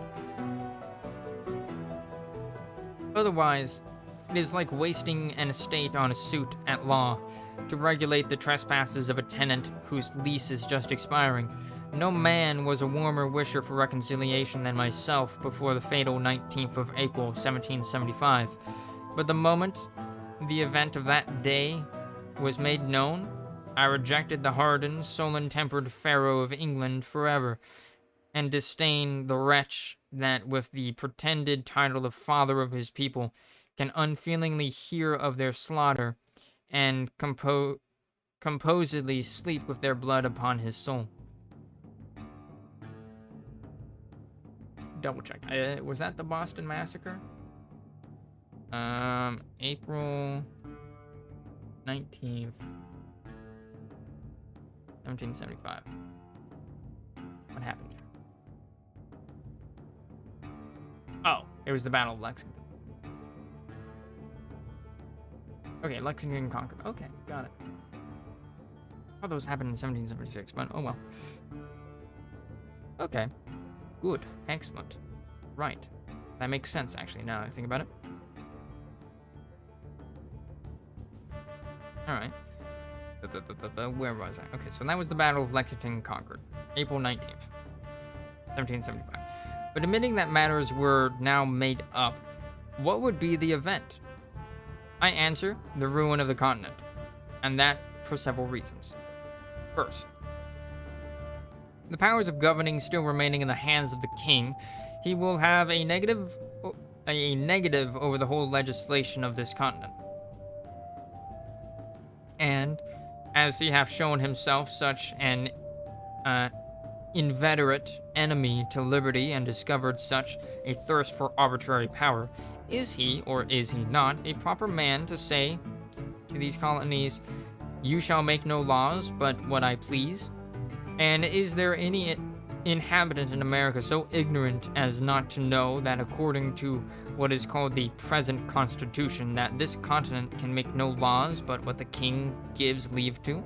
And is there any man so unwise as not to see that, considering what has happened, he will suffer no law to be made here, but such as suit his purpose? We may be as effectually enslaved by the want of laws in America as by submitting the laws made for us in England. After matters are made up, as it is called, can there be any doubt? But the whole power of the crown will be exerted to keep this continent as low and humble as possible. Instead of going forward, we shall go backward, or be perpetually quarreling, or ridiculously petitioning. We are already greater than the king wishes us to be, and he will not hereafter endeavor to make us less. To bring the matter to one point, is the power who is jealous of our prosperity a proper power to govern us? Whoever says no to this question is an independent, for independency means no more than whether we shall make our own laws, or whether the king, the greatest enemy this continent hath, or can have, shall tell us, "There shall be no laws but such as I like." But the king will say, you will say, as a negative in England, the people there can make no laws without his consent. In point of right and good order, there is something very ridiculous, that a youth of 21, which hath often happened, shall say to several millions of people older and wiser than himself, "I forbid this or that act of yours to be law." But in this place I decline this sort of reply, though I will never cease to expose the absurdity of it, and only answer that England, being the king's residence, and America not so, makes quite another case. The England's negative here is 10 times more dangerous and fatal than it can be for England, for there he will scarcely refuse his consent to a bill for putting England into as strong a state of defense as possible. And in America, he would never suffer such a bill to be passed. America is only a secondary object in the system of British politics. England consults the good of this country no farther than it answers her own purpose. Wherefore, her own interest leads her to suppress the growth of ours in every case which doth not promote her advantage, or in the least interferes with it. A pretty state we should soon be in under such a second-hand government, considering what has happened. Men do not change from enemies to friends by the alteration of a name, and in order to show that reconciliation now is a dangerous doctrine, I affirm that it would be policy in the king at this time to repeal his acts for the sake of reinstating himself in the governance of the provinces, in order that he may accomplish by craft and subtlety in the long run what he cannot do by force and violence in the short one. Reconciliation and ruin are nearly related.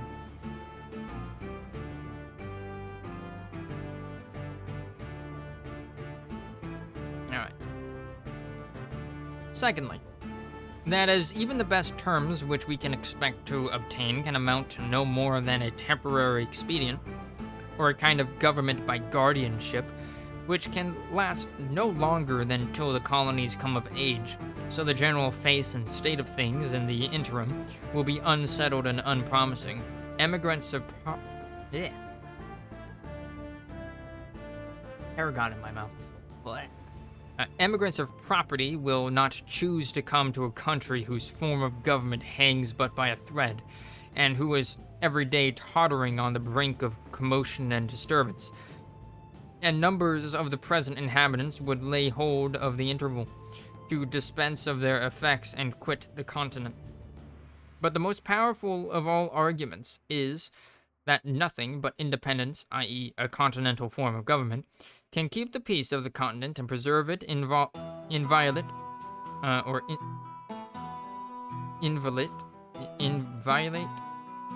from civil wars.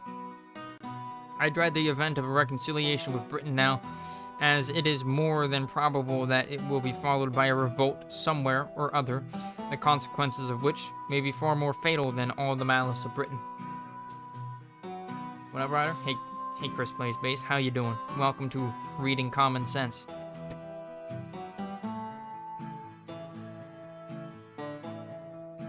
Hold on, I need some water.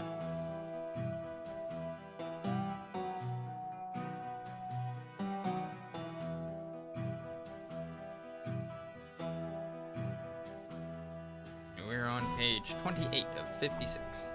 Nice. Well, about to get on 29. And so we continue. Thousands are already ruined by British barbarity. Thousands more will probably suffer the same fate. Those men have other feelings than us who have not suffered. All they now possess is liberty. What they before enjoyed is sacrificed to its service, and having nothing more to lose, they disdain submission. Besides, the general temper of the colonies toward a British government will be like that of a youth who is nearly out of his time. They will care very little about her, and a government which cannot preserve the peace is no government at all, and in that case we pay our money for nothing. And pray, what is it that Britain can do whose power will be wholly on paper should a civil tumult break out the very day after reconciliation? I have heard some men say, many of whom I believe spoke without thinking, that they dreaded an independence, fearing that it would produce civil wars. It is but seldom that our first thoughts are truly correct, and that is the case here, for there are 10 times more to dread from a patched-up connection than from independence. I make the sufferer's case my own, and I protest that were I driven from house and home, my property destroyed, and my circumstances ruined, that, as man sensible of injuries, I could never relish the doctrine of reconciliation, or consider myself bound thereby. The colonies have manifested such a spirit of good order and obedience to continental government as is sufficient to make every reasonable person easy and happy on that hand. No man can assign the least pretense for his fears on any other government, and than such as are truly childish and ridiculous, viz., that one colony will be striving for superiority over another.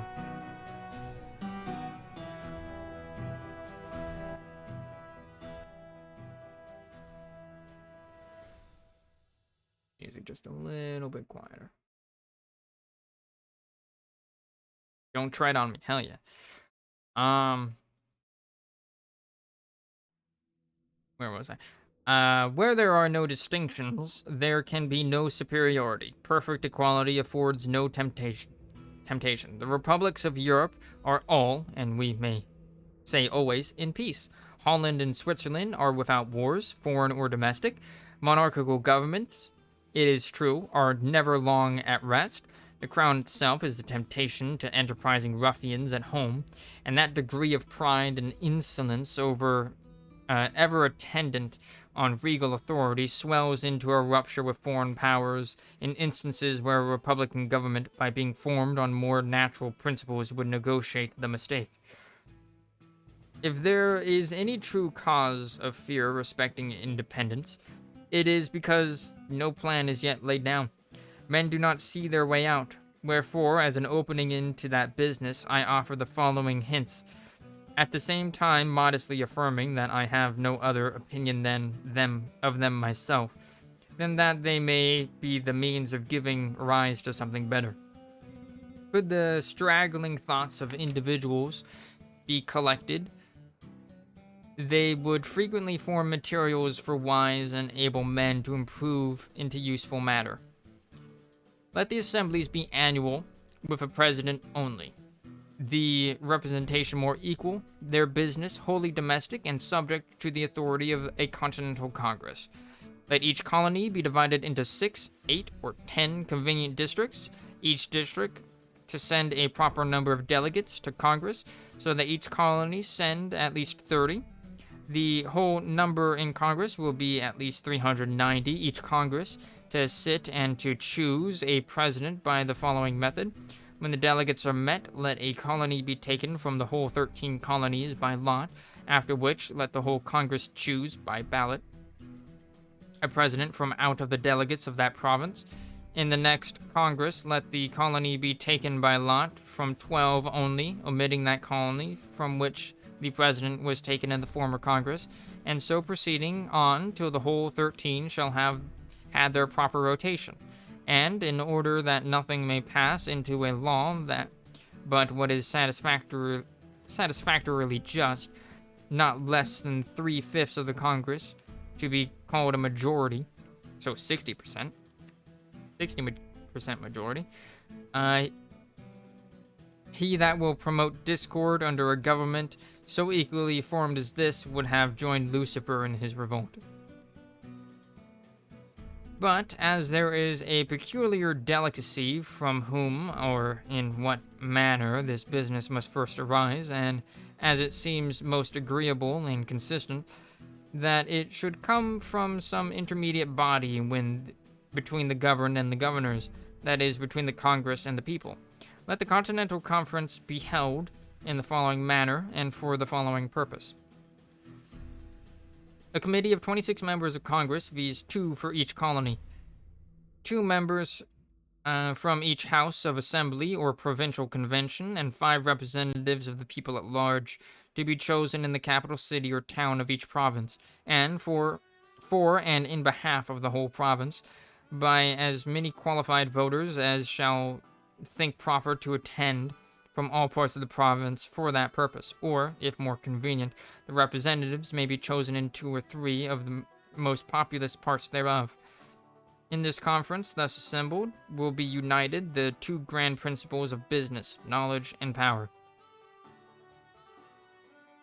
The members of Congress, assemblies, or conventions by having had experience in national concerns, will be able and useful counselors, and the whole, being empowered by the people, will have a truly legal authority. Okay. The conferring members being met, let their business be to frame a continental charter, or charter of the United Colonies, answering to what is called the Magna Carta of England, fixing the number and manner of choosing members of Congress, members of Assembly, with their date of sitting, and drawing the line of business and jurisdiction between them, always remembering that our strength is continental, not provincial, securing freedom and property to all men, and above all things, the free exercise of religion, according to the dictates of conscience, with such other matter as is necessary for the charter to contain. Immediately after which, the said conference to dissolve, and the bodies which shall be chosen conformable to the said charter, to be the legislators and governors of this continent for the time being, whose peace and happiness may God preserve. Amen. Should any body of men be hereafter delegated to this or some similar purpose, I offer them the following extracts from that wise observer on governments, Dragonetti. The science, says he, of the politician consists in fixing the true point of happiness and freedom. Those men would deserve the gratitude of ages who should discover a mode of government that contained the greatest sum of individual happiness with the least national expense. But where, say some, is the King of America? I'll tell you, friend, he reigns above, in other words, God, and doth not make havoc on mankind like the royal brute of Britain. Yet that we may not appear to be defective even in earthly honors, let a day be solemnly set apart for proclaiming the charter. Let it be brought forth, placed on the divine law, the word of God. Let a crown be placed thereon, by which the world may know that so far as we approve of monarchy, that in America the law is king. For as in absolute governments the king is law, so in free countries the law ought to be king, and there ought to be no other. But lest any ill use should afterwards arise, let the crown at the conclusion of the ceremony be demolished and scattered among the people whose right it is. Interesting ceremony proposal. A government of our own is our natural right, and when a man seriously reflects on the precariousness of human affairs, he will become convinced that it is infinitely wiser and safer to form a constitution of our own in a cool, deliberate manner, while we have it in our power.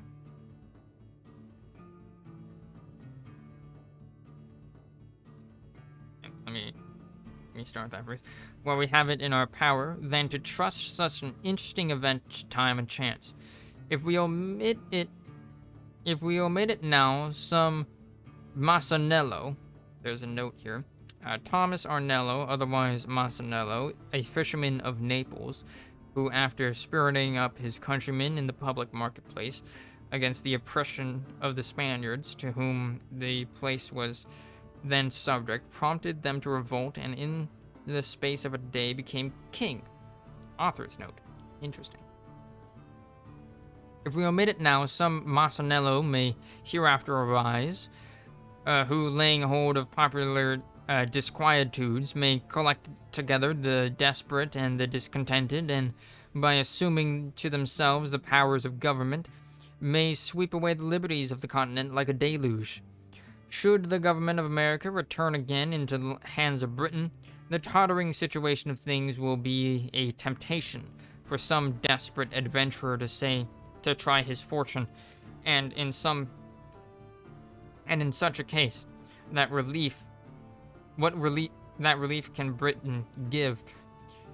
Ere she could hear the news, the fatal business might be done, and ourselves suffering like the wretched Britons under the oppression of the conqueror.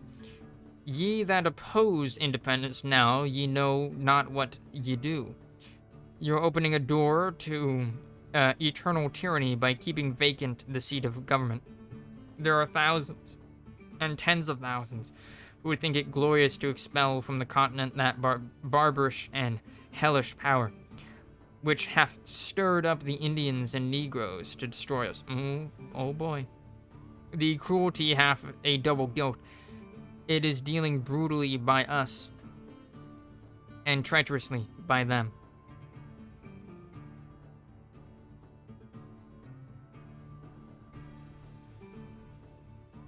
To talk of friendship with those in whom our reason forbids us to have faith, and our affections, wounded through 1,000 pores, instruct us to detest, is madness and folly.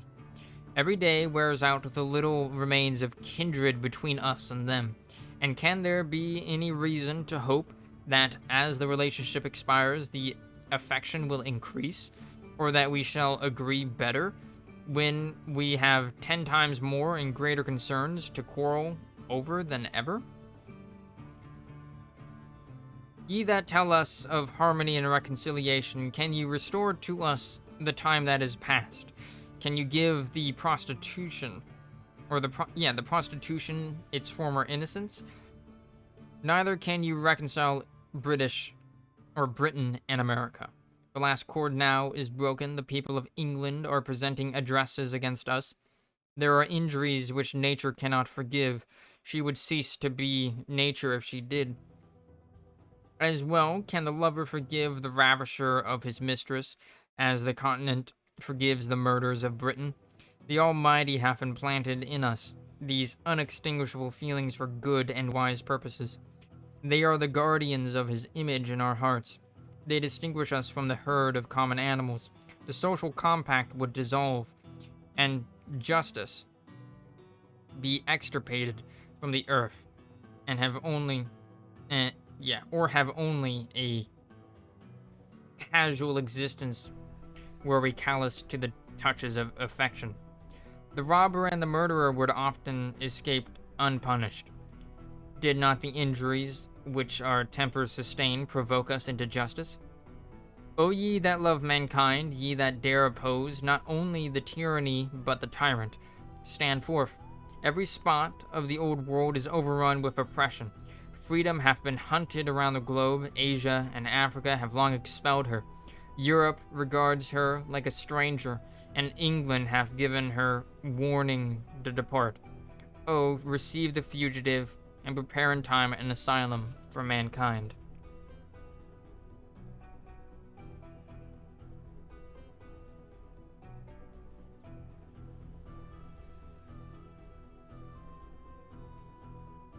Alright. Wowie zowie. That was chapter 3.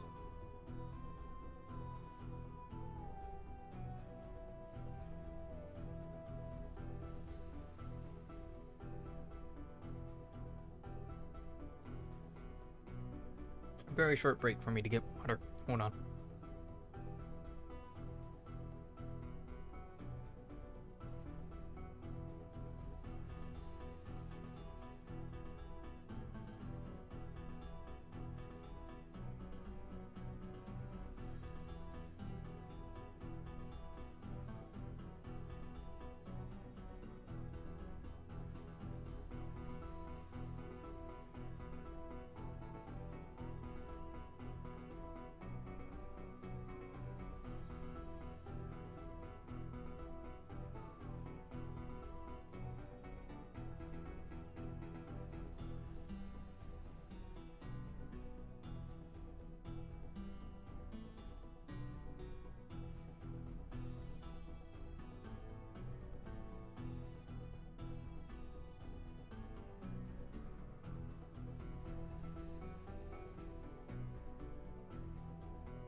Alright, I'm back.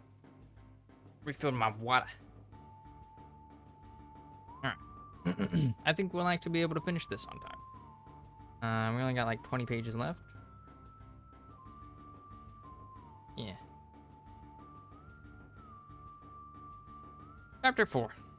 Of the present ability of America, with some miscellaneous reflections. I have never met with a man, either in England or America, who have not confessed his opinion that a separation between the countries would take place one time or other, and there is no instance in which we have shown less judgment than in endeavoring to describe what we call the ripeness or fitness of the continent for independence. As all men allow the measure, and vary only in their opinion of the time, let us, in order to remove mistakes, take a general survey of things and endeavor, if possible, to find out the very time. But we need not go far. The inquiry ceases at once, for the time hath found us. The general concurrence, the glorious union of all things, prove the fact. 'Tis not in numbers, but in unity that our great strength lies. Yet our present numbers are sufficient to repel the force of all the world. The continent hath at this time the largest body of armed and disciplined men of any power under heaven, and is just arrived at that pitch of strength in which no single colony is able to support itself, and the whole, when united, can accomplish the matter, and either more or less than this might be fatal than its effects. Our land force is sufficient. As to naval affairs, we cannot be insensible that Britain would never suffer an American man of war to be built, while the continent remained in her hands.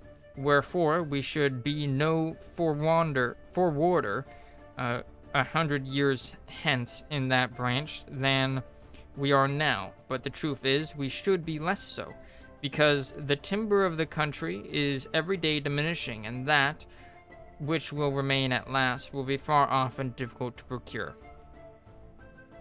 Is that some environmentalism there? Were the continent crowded with inhabitants, her sufferings under the present circumstances would be intolerable. The more seaport towns we had, the more should we have both to defend and to lose. Our present numbers are so happily proportioned to our wants that no man need be idle.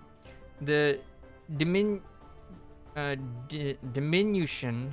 I don't know how to say that word, of trade, like the decrease of trade, affords an army, and the necessity of an army creates a new trade.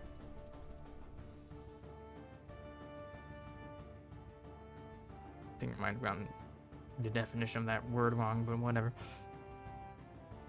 I understood the sentence after I read it. Debts, we have none. Man, I fucking wish. And whatever we may contract on this account will serve as a glorious memento of our virtue. Can we but leave posterity with a settled form of government, an independent constitution of its own, the purchase of it at any price will be cheap. But to expend millions for the sake of getting a few vile acts repealed, and routing the present ministry only, is unworthy the charge, and is using posterity with the utmost cruelty, because it is leaving them the great work to do, and a debt upon their backs from which they derive no advantage. Such a thought is unworthy of a man of honor, and is the true characteristic of a narrow heart and a piddling politician. The debt we may contract doth not deserve our regard, if the work be but accomplished. No nation ought to be without a debt. No nation ought to be without a debt. A national debt is a national bond, and when it bears no interest, is in no case a grievance. Britain is oppressed with a debt of upwards of 140 million sterling, for which she pays upwards of 4 millions interest. And as a compensation for her debt, she has a large navy. America is without a debt and without a navy, yet for the 20th part of the English national debt could have a navy as large again. The navy of England is not worth, at this time, more than 3.5 millions sterling. The first and second editions of this pamphlet were published without the following calculations, which are now given as a proof that the above estimation of the Navy is just. From Naval History by English writer John Entick, published in 1757. Okay. The charge of building a ship of each rate and furnishing her with masts, yards, sails, and rigging, together with the proportion of 8 mumps, boatswains, and carpenters' sea stores, as calculated by Mr. Burchett, Secretary to the Navy. Alright. Okay, for a ship of 100 guns, 35,553 pounds sterling. With 90 guns, 29,886 sterling. 80 guns, 23,638. 70, 17,795. 60, 14,197. 50, 10,606. 50, 40 rather. 7,558. 30, 5,846. 20, 3,710. And from hence it is easy to sum up the value, or cost rather, of the whole British Navy, which in the year 1757, when it was at its greatest glory, consisted of the following ships and guns. So, okay, we have a chart here with the headings are ships, guns, cost of one, cost of all. So, 6 ships with 100 guns cost 35,553 shillings, and the cost of all 6 was 213,318. Then we have 12 ships with 90 guns, which each cost 29,886 sterling, and altogether cost 358,632 sterling. We have the British Navy also had 12 ships with 80 guns, which each cost 23,638 sterling, for a total of 283,656 sterling. 43 ships with 70 guns, which each cost 17,785 sterling, which all cost 764,755 sterling, and 35 ships with 60 guns, which each cost 14,197 sterling, and altogether cost 496,895 sterling. 40 ships with 50 guns, which each cost 10,606 sterling, and altogether cost 424,240 sterling. 45 ships with 40 guns, which each cost 7,558 sterling, and altogether cost 340,110 sterling. They had 58 ships with 20 guns, which each cost 3,710 sterling, altogether for 215,180. Hello, Left Justified. How you doing? Welcome to America. Welcome to Common Sense by Thomas Paine. British Navy had 85 sloops, bombs, and fire ships, one with another at 2,000 sterling each, for a total of 170,000 sterling. So the total cost was 3,266,786. Now, the remains for guns, subtracted from that, is 233,214 sterling, for a total of 3.5 million sterling. That was the cost of the British Navy, estimated cost of the British Navy in 1757, according to Thomas Paine. And, well, the British Secretary to the Navy. So, let us continue. No country on the globe is so happily situated or so internally capable of raising a fleet as America. Tar, timber, iron, and cordage are her natural produce. I don't know why I pronounced it that way. Uh, we need go abroad for nothing. Whereas the Dutch, who make large profits by hiring out their ships of war to the Spaniards and Portuguese, are obliged to import most of the materials they use. We ought to view the building of a fleet as an article of commerce, it being the natural manufactory of this country. It is the best money we can lay out. A navy, when finished, is worth more than it costs, and is that nice point in national policy in which commerce and protection are united. Let us build. If we want them not, we can sell, and by that means replace our paper currency with ready gold and silver. In point of manning a fleet, people in general run into great errors. It is not necessary for 1/4 part should be sailors. The terrible privateer, Captain Death, stood the hottest engagement of any ship last war, yet had not 20 sailors on board, though her complement of men was upwards of 200. A few able and social sailors will soon instruct a sufficient number of active landmen in the common work of a ship, wherefore we never can be more capable to begin on maritime matters than now, while our timber is standing, our fisheries blocked up, and our sailors and shipwrights out of employ. Men of war of 70 and 80 guns were built 40 years ago in New England, and why not the same now? Shipbuilding is America's greatest pride, and in which she will in time excel the whole world. The great empires of the East are mostly inland, and consequently excluded from the possibility of rivaling her.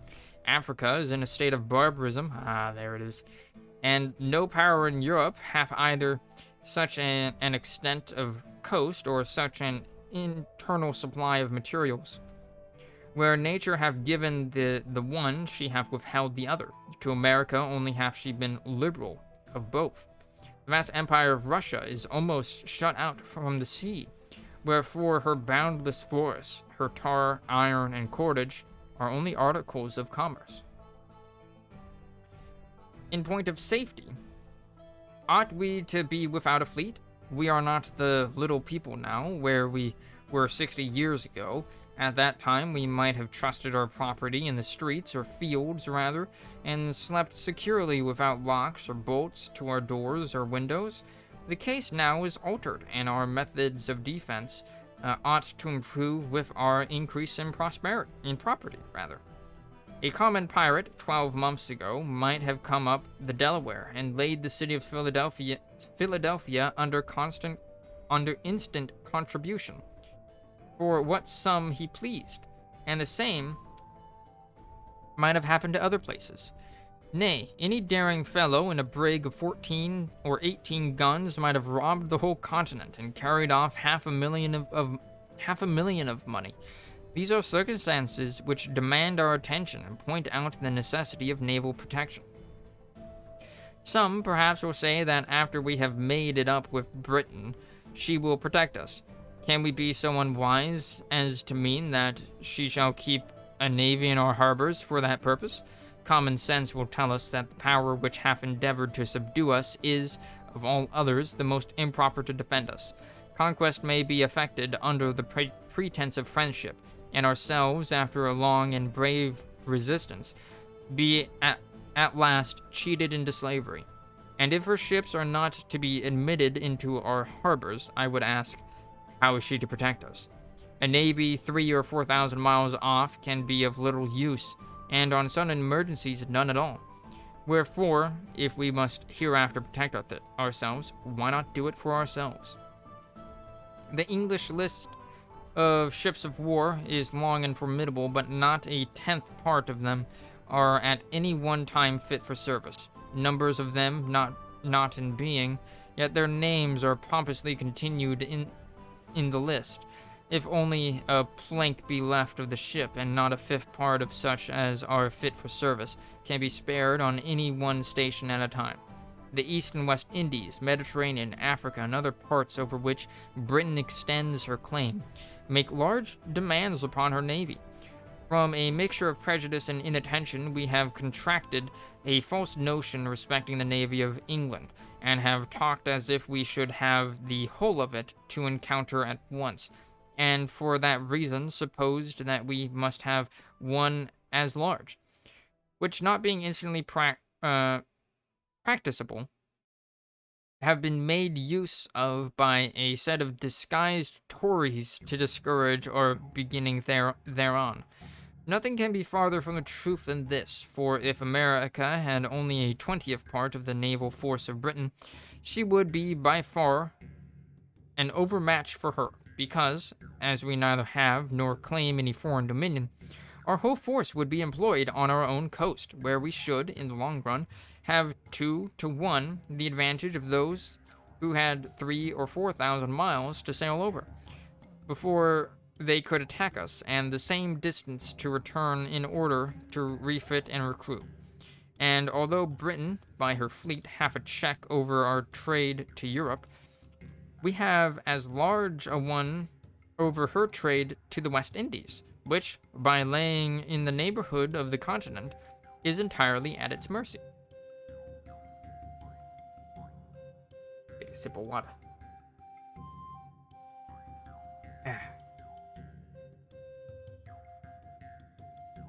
Some method might be fallen on to keep up a naval force in time of peace, if we should not judge it necessary to support a constant navy.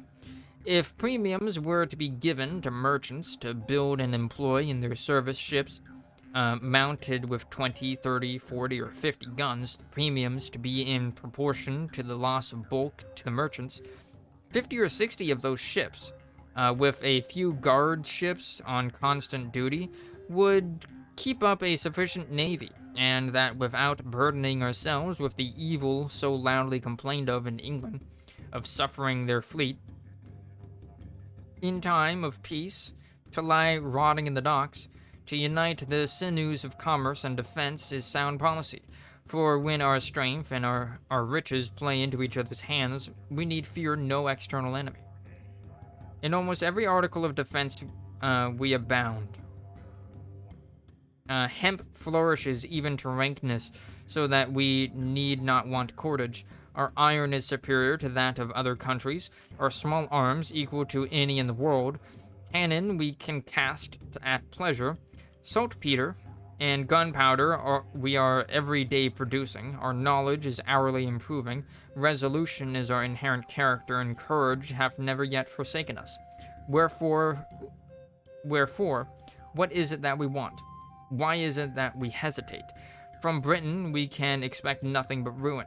If she is once admitted to the government of America again, this continent will not be worth living in. Jealousies will be always arising, insurrections will be constantly happening, and who will go forth to quell them? Who will venture his life to reduce his own countrymen to a foreign obedience? The difference between Pennsylvania and Connecticut respecting some unlocated lands shows the insignificance of a British government, and yet fully proves that nothing but continental authority can regulate continental matters. Another reason why the present time is preferable to all others is that the fewer our numbers are, the more land there is yet unoccupied, which, instead of being lavished by the king on his worthless dependents, may be hereafter applied not only to the discharge of the present debt, but to the constant support of government. No nation under heaven hath such an advantage as this. The infant state of the colonies, as it is called, so far from being against, is an argument in favor of independence. We are sufficiently numerous, and were we more so, we might be less united. It is a matter worthy of observation that the more a country is peopled, the smaller their armies are. In military numbers, the ancients far exceeded the moderns, and the reason is evident. For trade being the consequence of population, men become too much absorbed thereby to attend to anything else. Commerce diminishes the spirit, both of patriotism and military defense, and history sufficiently informs us that the bravest achievements were always accomplished in the non-age of a nation. In the non-age of a nation. I don't actually understand what that really means, but hold on. This song ain't Western.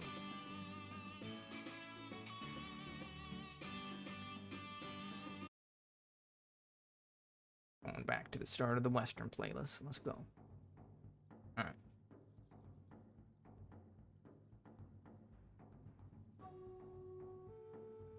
Okay. Commerce diminishes the spirit both of patriotism and military defense, and history sufficiently informs us that the bravest achievements were always accomplished in the non-age of a nation.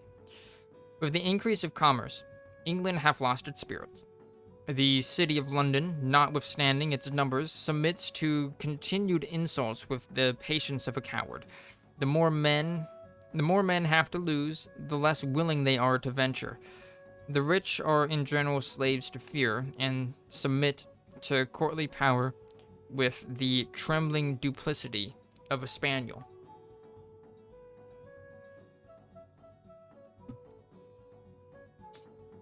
Yo, Paine, why do you gotta insult dogs like that?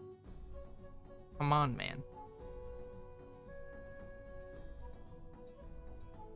Youth is the seed time of good habits, as well in nations as in individuals.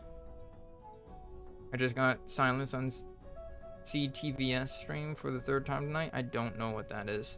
So much for free speech. Freedom of speech does not mean freedom from consequence.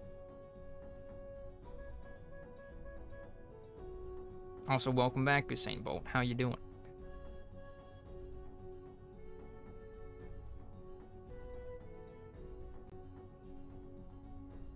Got clapped, indeed. And besides, every stream has its own rules, and if you break them, I'm a communist Trump supporter. All right, that's okay. I'm a communist not Trump supporter. Shit, I lost my place. Where was I? Youth. Ah, there it is. Youth is the seed time of good habits. What is that? Nazbol detected? I don't know what that means. But I'm going to assume the Naz is part of Nazi, which makes sense considering Trump and his authoritarian leanings. Elvis is alive, Bob Saget is died? What?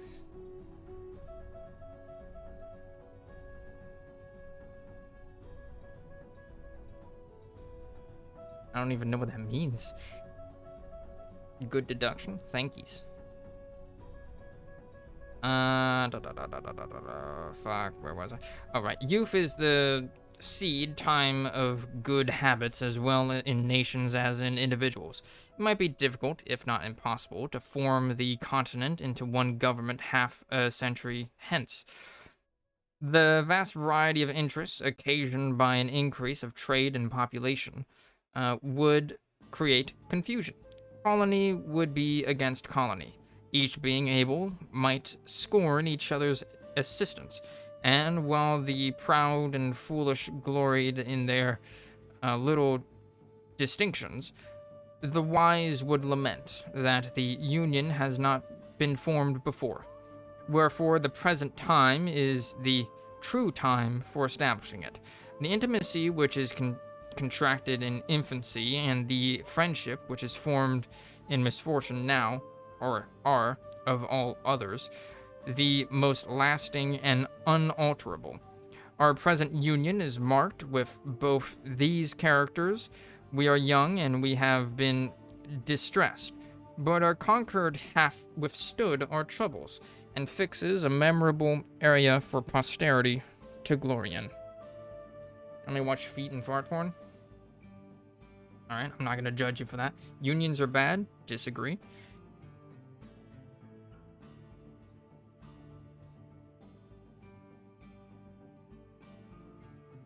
Let's see. Unions are what allow people to actually have a voice in how their business is run, or the place of their employment is run, rather. They don't get cheated. And unions are also very communal. The present time, likewise, is that peculiar time which never happens to a nation but once, viz. The time of forming itself into a government. Most nations have let slip the opportunity and by that means have been compelled to receive laws from their conquerors, instead of making laws for themselves. First, they had a king, and then a form of government, whereas the articles or charter of government should be formed first, and men delegated to execute them afterwards, but from the errors of other nations. Let us learn wisdom and lay hold of the present opportunity to begin government at the right end. When William the Conqueror subdued England, he gave them law at the point of the sword. And until we consent that the seat of government is America be legally and authoritatively occupied, we shall be in danger of having it filled by some fortunate ruffian, who may treat us in the same manner, and then, where will be our freedom? Where our property? As to religion, I hold it to be the indispensable duty of all government to protect all conscientious professors thereof, and I know of no other business which government hath to do therewith.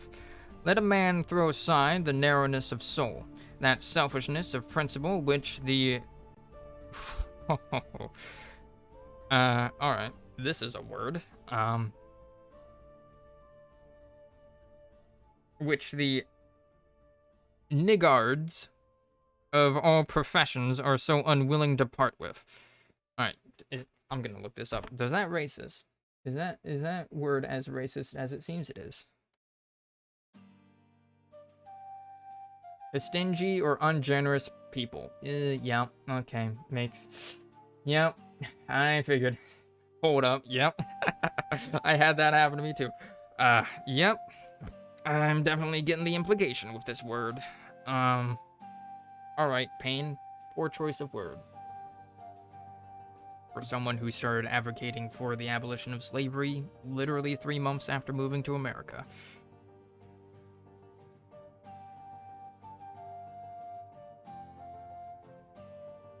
And he will be, wait, where was I?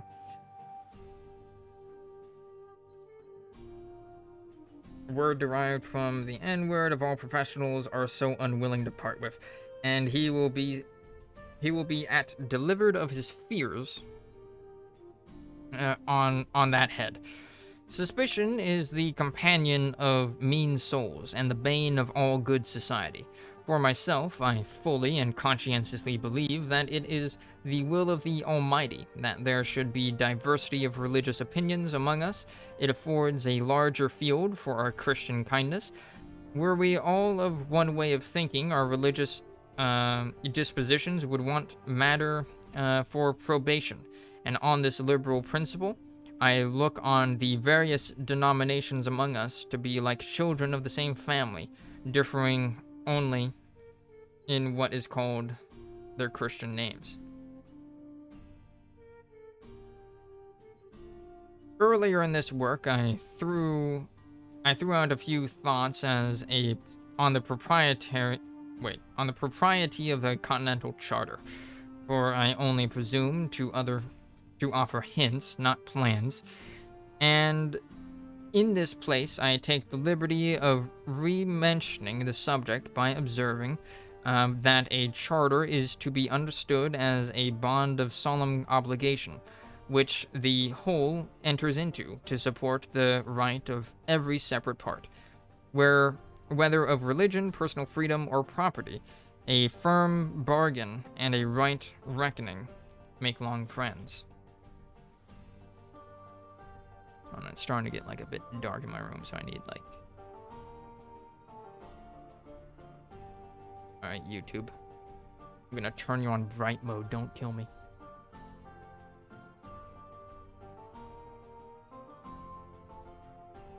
for light. Alright, there we go. Need a better light, too. Just on my desk. Point it towards me and hope it doesn't blind me. Move my mic to kind of blot out the light from my eyes. Alright. Reckoning make long friends. Okay. In a former page, I likewise mentioned the necessity of a large and equal representation, and there is no political matter which more deserves our attention. A small number of electors or a small number of representatives are equally dangerous. Well, yeah, a small number of representatives is just called an oligarchy, my dude. But if the number of the representatives be not only small but unequal, the danger is increased. There you go. That's oligarchy. As an instance of this, I mentioned the following, where the Associators' petition was before... Wait. Oh. When the Associators' petition was before the House of Assembly of Pennsylvania, 28 members only were present. All the Bucks Country members, being 8, voted against it and had 7 of the charter members done the same. This whole province had been governed by two counties only, and this danger it is always exposed to. The unwarrantable stretch, likewise, which that House made in their last sitting to gain the undue authority over the delegation of that province, ought to warn the people at large how they trust power out of their own hands. A set of instructions for the delegates were put together, which, in point of sense and business, would have dishonored a schoolboy, and after being approved by a very few, without doors, were carried into the House, and there passed in behalf of the whole colony. Whereas, did the whole colony know with what ill will that House hath entered on some necessary public measures, they would not hesitate a moment to think them unworthy of such a trust. Alright, so basically calling out a lack of transparency right there. Nice. Immediate necessity make many things convenient, which, if continued, would grow into oppressions. Expedience and right are different things. When the calamities of America required a consultation, there was no method so ready, or at that time so proper, as to appoint persons from the several houses of assembly for that purpose, and the wisdom with which they have preserved this continent from ruin. But as it is more than probable that we shall never be without a Congress, every well-wisher to good order must own that the mode for choosing members of that body deserves consideration. And I put it as a question to those who make a study of mankind, whether representation and election is not too great a power for one and the same body of men to possess. When we are planning for posterity, we ought to remember that virtue is not hereditary. It is from our enemies that we often gain excellent maxims, and are frequently surprised into reason by their mistakes.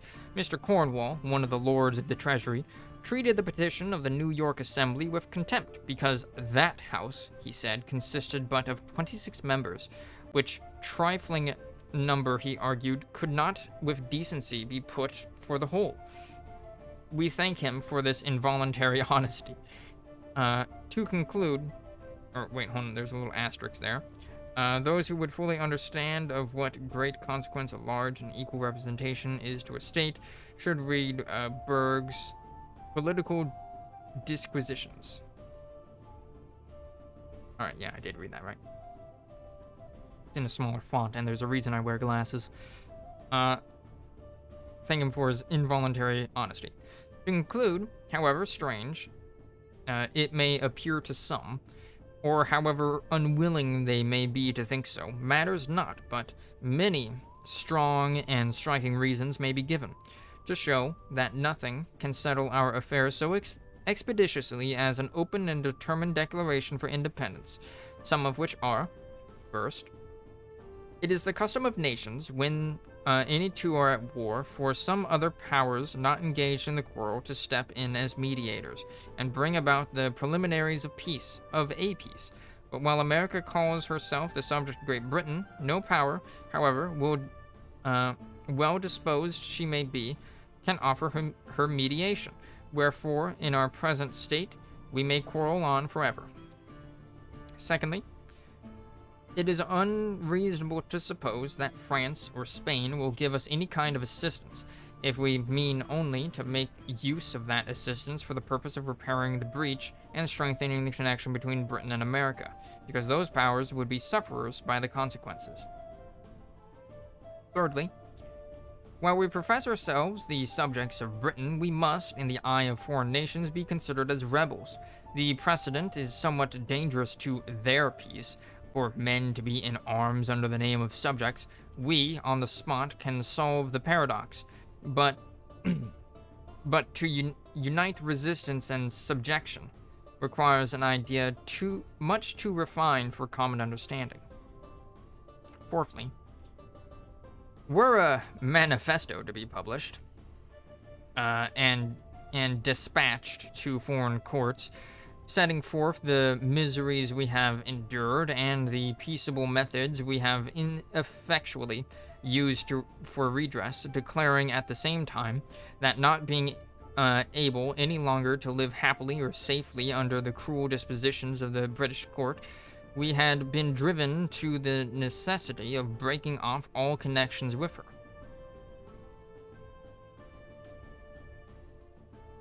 Ugh, that was a long-ass sentence.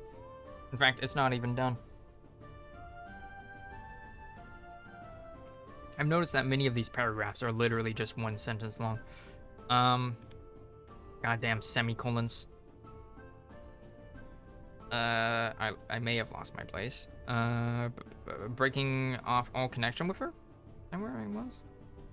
At the same time, assuring all such courts of our peaceable disposition towards them. Oh, hey. Oh, no, that's a comma. And of our desire of entering into trade with them. Such a memorial would produce more good effects to this continent, than if a ship were freighted into with petitions to Britain.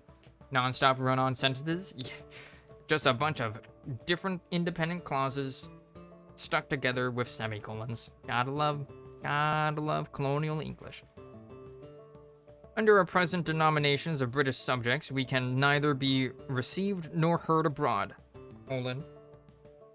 The custom of all courts is against us, and will be so until, by an independence, we take rank with other nations.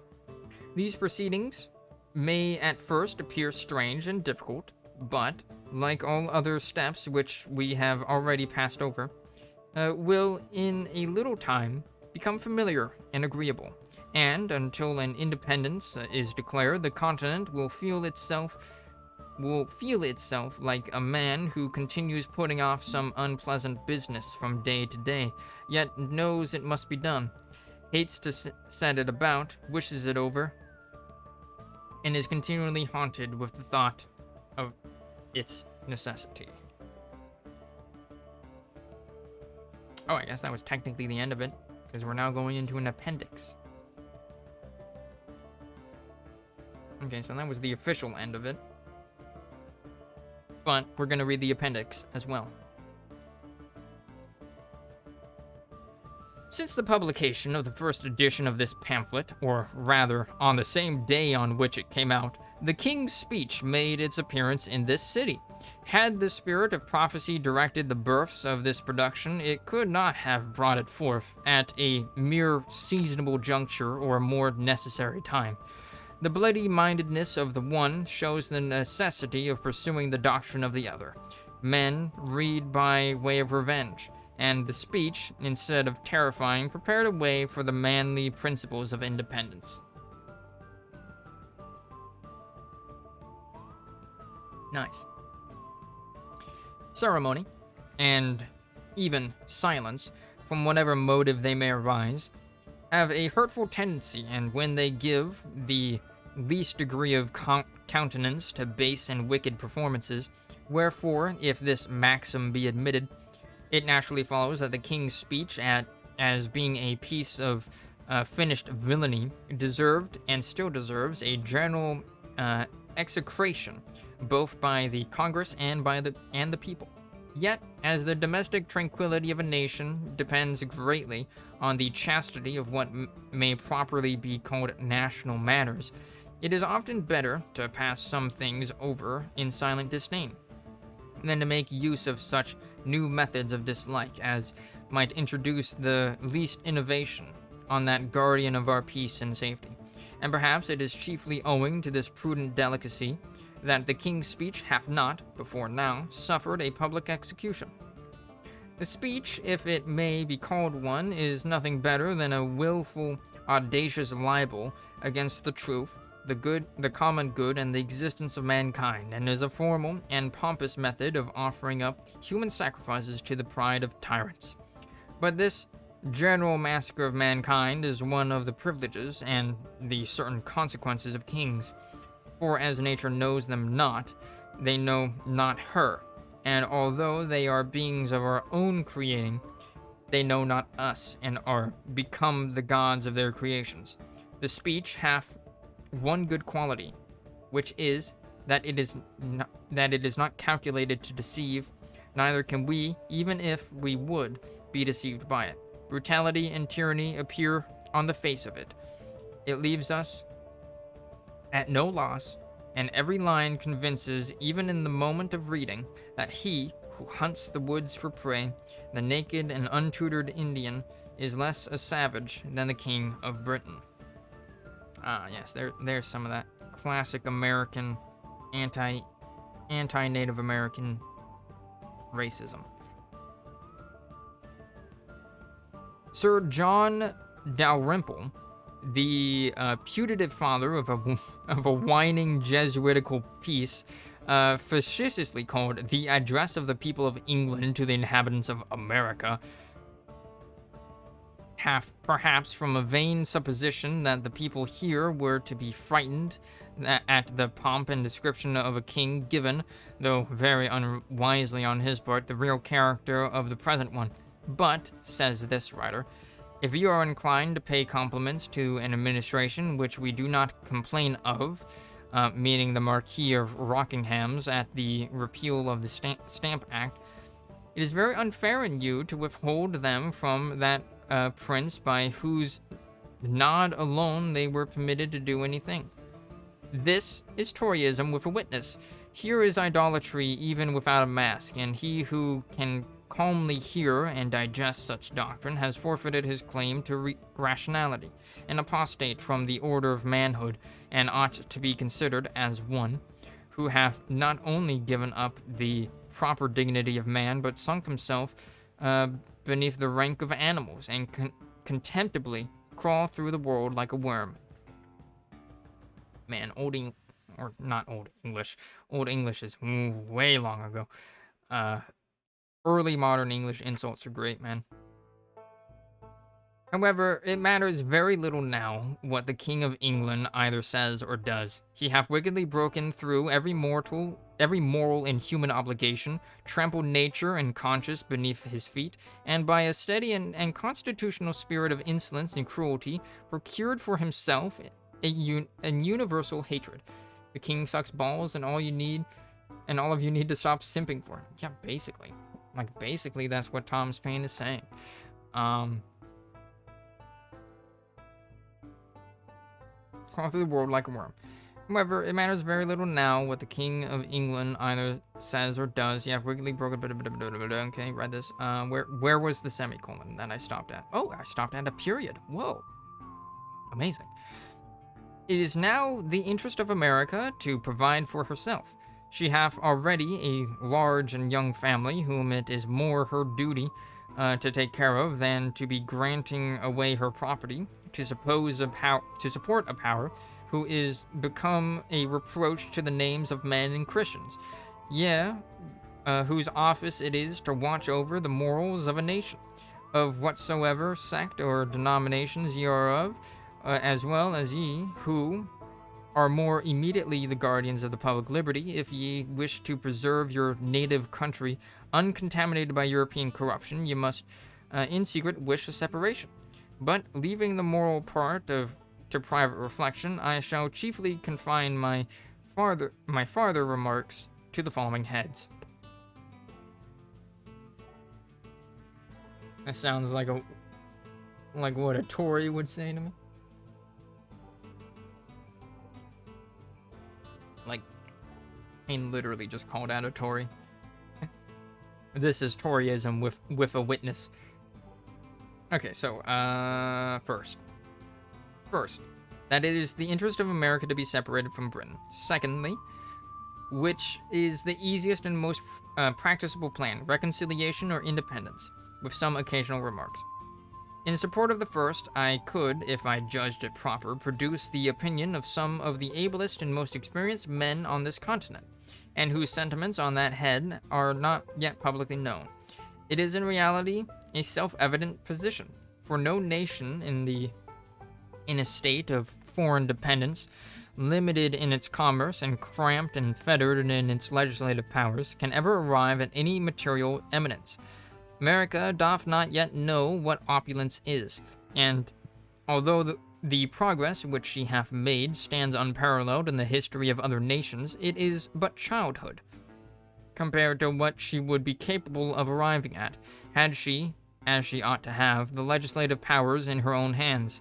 England is, at this time, proudly coveting what would do her no good, for were she to accomplish it, and the continent hesitating on a matter which will be her final ruin if neglected, it is the commerce and not the conquest of America by which England is to be benefited, and that would be a great measure continue.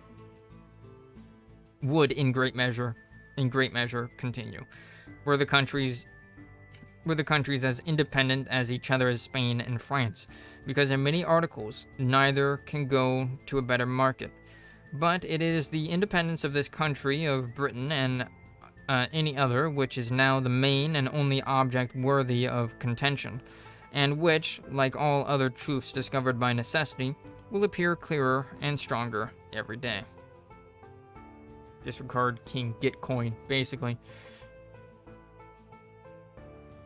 First, because it will come to that one time or another. Secondly, because the longer it is delayed, the harder it will be to accomplish.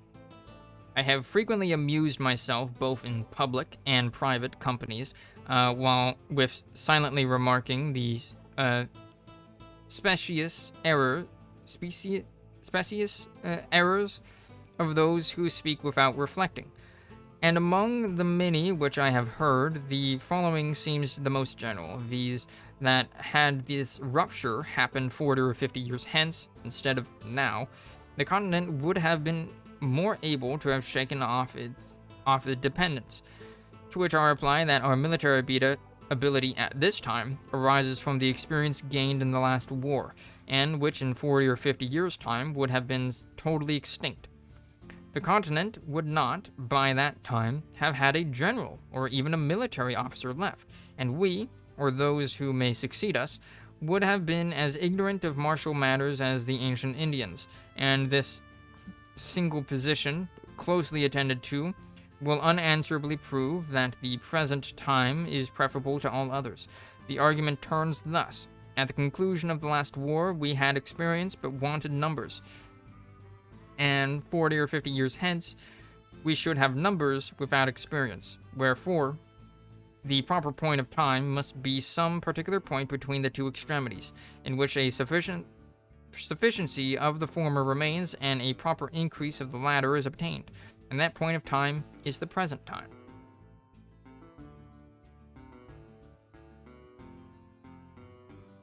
The reader will pardon this digression, as it does not properly come under the head I first set out with. I'm drowning. Oh no. The reader will pardon this digression, as it does not properly come under the head I first set out with, and to which I again return by the following position, viz.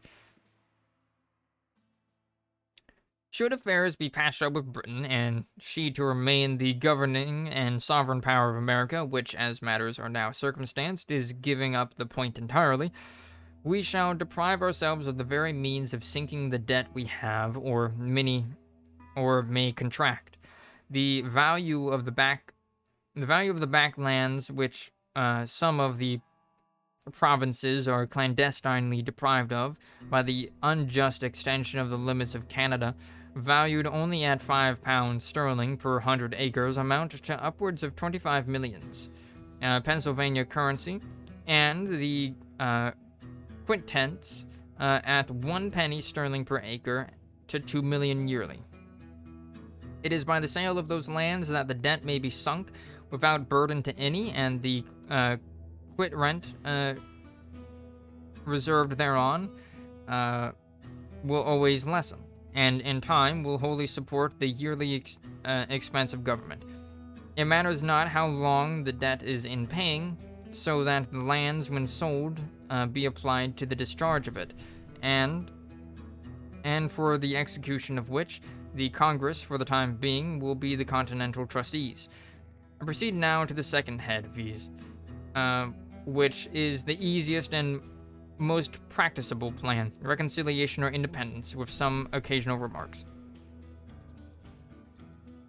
He who takes nature for his guide is not easily beaten out of his argument, and on that ground I answer generally that independence, being a single simple line, contained within ourselves, and reconciliation a matter exceedingly perplexed and complicated, and in which a treacherous capricious court is to interfere, gives the answer without a doubt.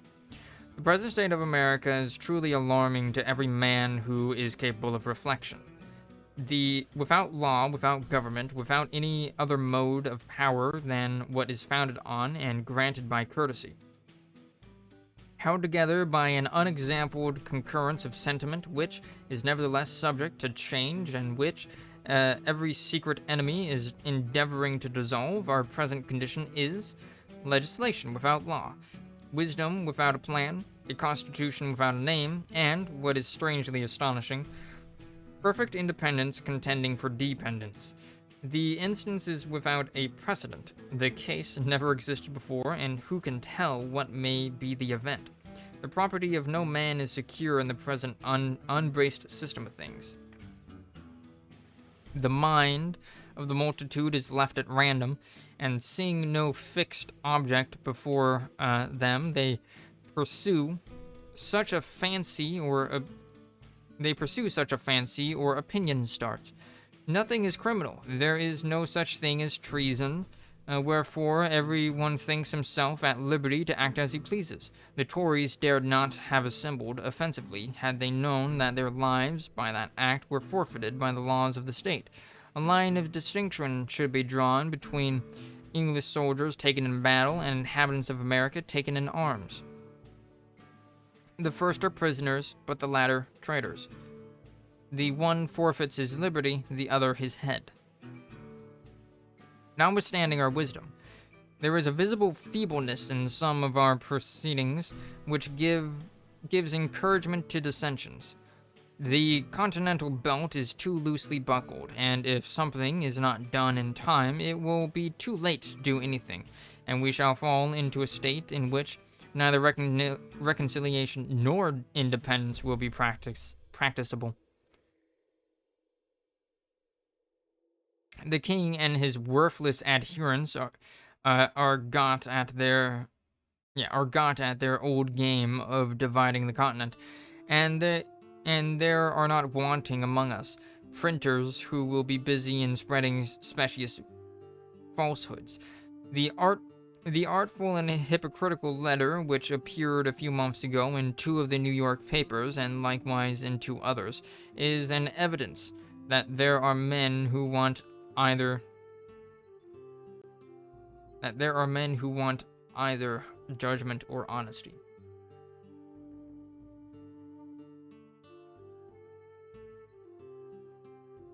It is easy getting into holes and corners and talking of reconciliation.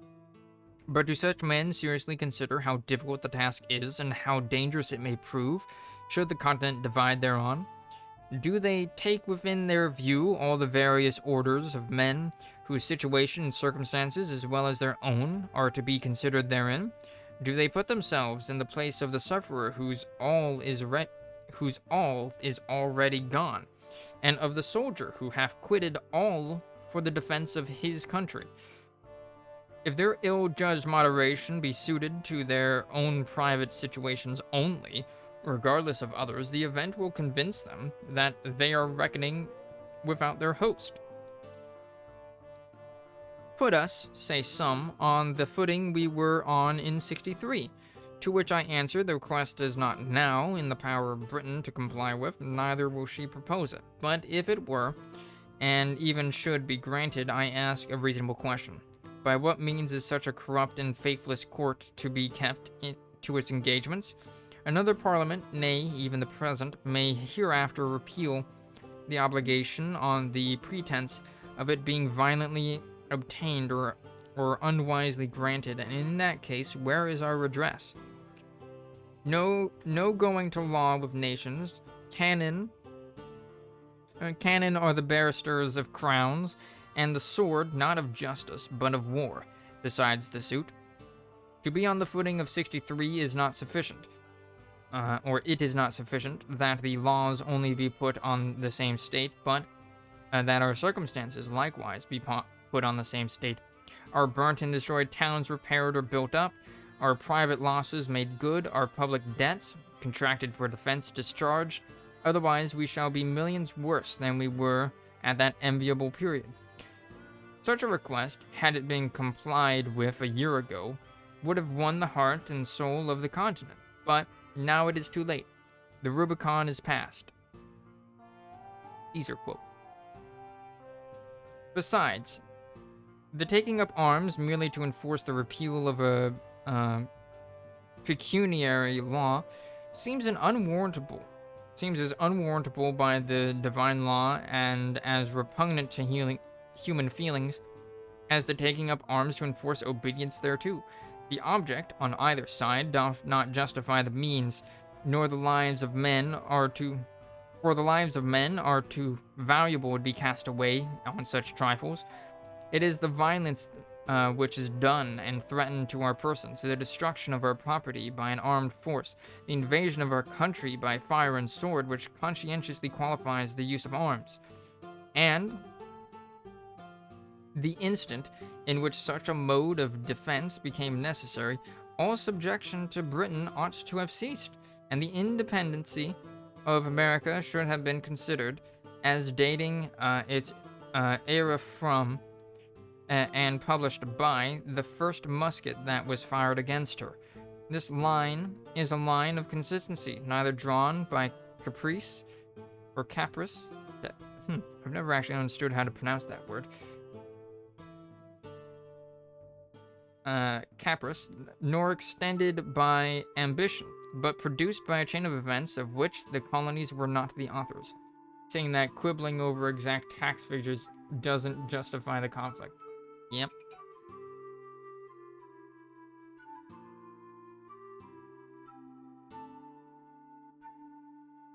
But that the provocation here is the armed incursion. Indeed.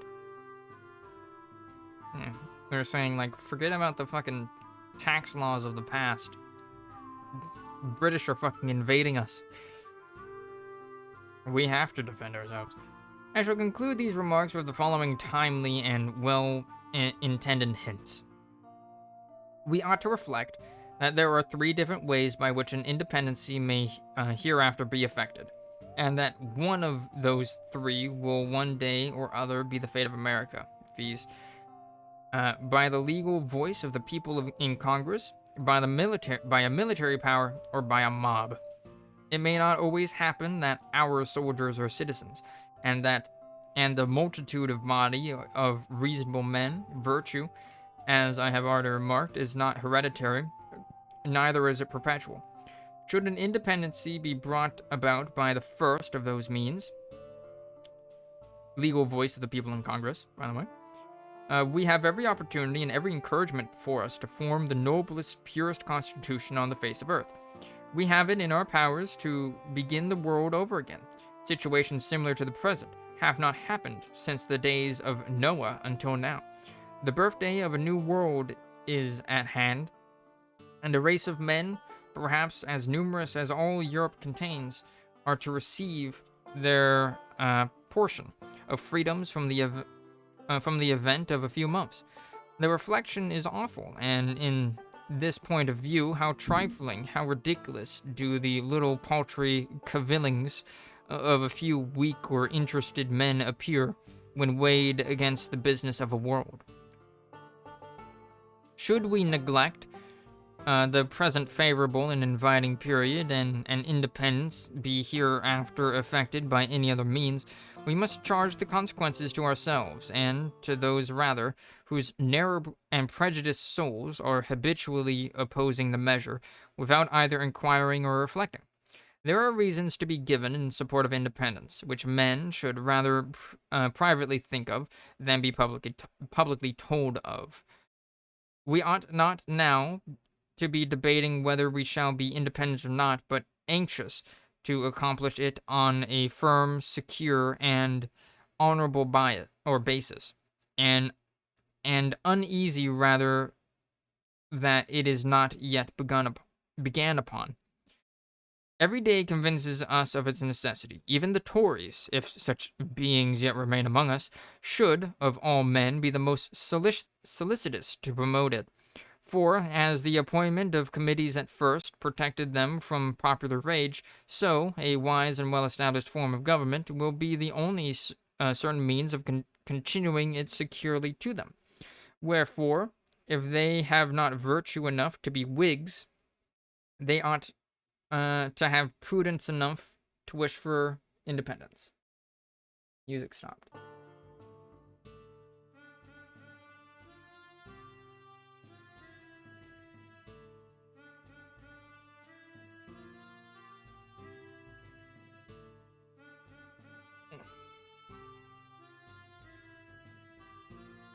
Need some water.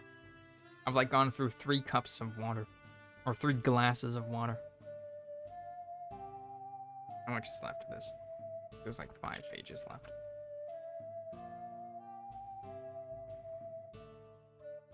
One, 2, 3, 4, 5, 6. Yeah, about 6 pages left. We're gonna finish this. In short, independence is the only bond that can tie and keep us together. We shall then see our object, and our ears will be legally shut against the schemes of an intriguing as well as a cruel enemy. We shall then, too, be on a proper footing to treat with Britain, for there is reason to conclude that the pride of that court will be less hurt by treating with the American states for terms of peace than with those whom she denominates rebellious subjects for terms of accommodation. It is our delaying that encourages her to hope for conquest, and our backwardness tends only to prolong the war, as we have, without any good effect therefrom, withheld our trade to obtain a redress of our grievances. Let us now try the alternative, by independently redressing them ourselves, and then offering to open the trade. The mercantile and reasonable part of England will be still with us, because the peace with trade is preferable to war without it. And if this offer not be accepted, other courts may be applied to. Oh, man. Mr. Paine, you're going to be so disappointed by what happens in the 20th century regarding war and trade. On these grounds, I rest the matter, and as no offer hath yet been made to refute the doctrine contained in the former editions of this pamphlet, it is a negative proof that either the doctrine cannot be refuted, or that the party in favor of it are too numerous to be opposed. Wherefore, instead of gazing at each other with suspicious or doubtful curiosity, let each of us hold out to his neighbor the hearty hand of friendship, and unite in drawing a line, which, like an act of oblivion, shall bury the forgetfulness every former dissension. Yes. Let the names of Whig and Tory be extinct, and let none other none other be heard among us than those of a good citizen, an open and resolute friend, and a virtuous supporter of the rights of mankind and of the free and independent states of America. Then we have like a little break in the line. Reese, get out. Reese! Alright. To the representatives of the religious society of the people called Quakers, or to so many of them as were concerned in publishing the late piece titled The Ancient Testimony and Principles of the People Called Quakers, renewed with their respect to the king and government, and touching the commotions now prevailing in these and other parts of America, addressed to the people in general. That is a long-ass fucking title. The writer of this is one of those few who never dishonors religion either by ridiculing or cavilling at any denomination whatsoever. To God, and not to man, are all men accountable on the score of religion. Wherefore, this epistle is not so properly addressed to you as a religious, but as a political body, dabbling in matters which the professional quietude of your principles instruct you not to meddle with. As you have, without a proper authority for doing so, put yourselves in the place of the whole body of the Quakers, so the writer of this, in order to be on an equal rank with yourselves, is under the necessity of putting himself in the place of all those who approve the very writings and principles against which your testimony is directed. And he hath chosen this singular situation in order that you might discover in him the presumption of character which you cannot see in yourselves. And neither he nor you can have any claim or title to political representation. When men have departed from the right way, it is no wonder that they stumble and fall. And it is evident from the manner in which ye have managed your testimony that politics, as a religious body of men, is not your proper walk. For however well adapted it might appear to you, it is, nevertheless, a jumble of good and bad put unwisely together, and the conclusion drawn therefrom both unnatural and unjust. The first 2 pages... Damn, this man's just critiquing this guy's career. Alright. The first 2 pages, and the whole doth not make 4, we give you credit for, and expect the same civility from you, because the love and desire of peace is not confined to Quakerism. It is the natural, as well the religious wish of all denominations of men. And on this ground, as men laboring to establish an independent constitution of our own, do we exceed all others in our hope, end, and aim. Our plan is peace forever. We are tired of contention with Britain, and can see no real end to it but in a final separation. We act consistently because, for the sake of introducing an endless and uninterrupting peace, do we bear the evils and burthens. Use a TH instead of D there. Guess he doesn't like the cut of their oats. Oh no. How could you do Quaker oats dirty like this, Paine? How could you? We are endeavoring, and will steadily continue to endeavor, to separate and dissolve a connection which hath already filled our land with blood, and which, while the name of it remains, will be the fatal cause of future mischiefs to both countries. We fight neither for revenge nor conquest, neither from pride or passion. We are not insulting the world with our fleets and armies, nor ravaging the globe for plunder. Beneath the shade of our own vines are we attacked. In our own houses and on our own lands is the violence committed against us. We view our enemies in the character of highwaymen and housebreakers, and having no defense for ourselves in the civil law, are obliged to punish them by the military one, and apply the sword in the very case where you have before now applied the halter. Perhaps we feel for the ruined and insulted sufferers in all and every part of the continent, with a degree of tenderness which hath not yet made its way into some of your bosoms. But be ye sure that ye mistake not the cause and ground for your testimony.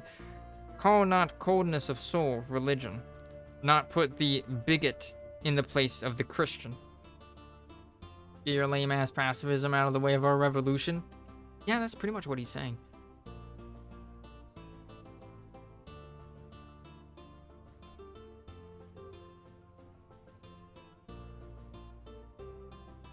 Alright, I have drank the last of my water, and there are 4 pages left. O ye partial ministers of your own acknowledged principles, if the bearing arms be sinful, the first going to war must be more so, by all the differences between willful attack and unavoidable defense.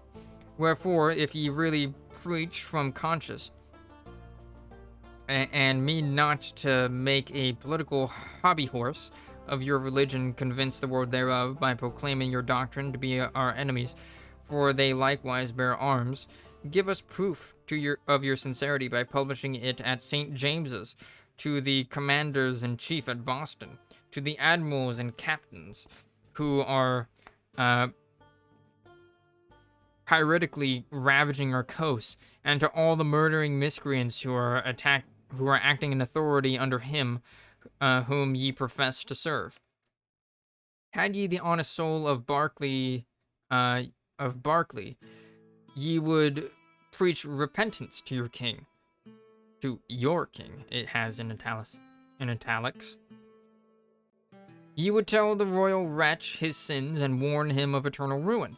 You would not spend your partial invectives against the injured and the insulted only, but, like faithful ministers, would cry aloud and spare none. Say not that ye are persecuted, neither endeavor to make us the authors of that reproach which ye are bringing upon yourselves, for we testify unto all men that we do not complain against you because ye are Quakers, but because you pretend to be and are not Quakers. Oof! Calling them out for hypocrisy. Alas, it seems by a particular tendency of some part of your testimony and other parts of your conduct, as if all sin was reduced to and comprehended in the act of bearing arms, and that by the people only.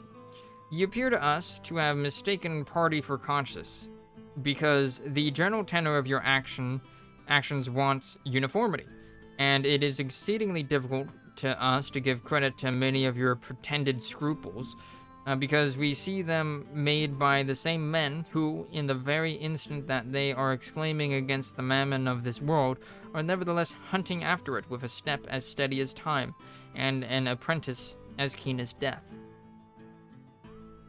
The quotation which ye have made from Proverbs is in the 3rd page of your testimony, that when a man's ways please the Lord, he maketh even his enemies be at peace with him, is very unwisely chosen on your part, because it amounts to a proof that the king's ways, whom ye are desirous of supporting, do not please the Lord. Otherwise his reign would be in peace.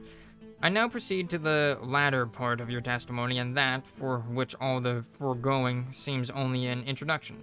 Viz. So this is a quote. It has ever been our judgment and principle, since we are called to profess the light of Christ Jesus, manifested in our... Hold on. I just noticed that there's like an asterisk here, but I'm trying to figure out where it was. Oh, Berkeley. Okay. Let's restart this sentence.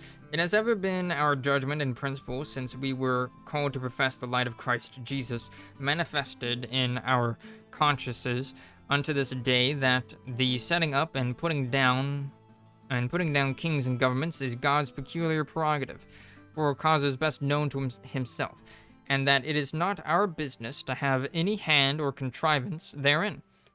nor to be busybodies above our stations, much less to plot and contrive the ruin or overturn of any of them, but to pray for the king and safety of our nation and good of all men, that we may live a peaceable and quiet life in all godliness and honesty, under the government which God is pleased to set over us.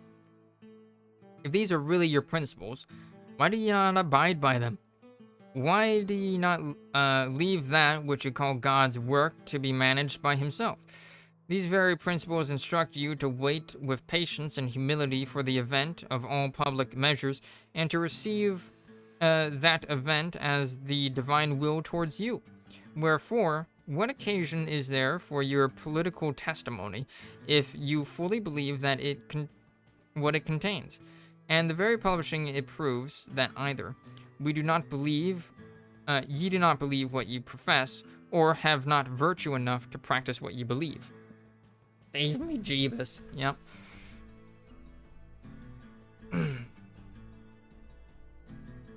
Basically, Quakers just want to be left alone. I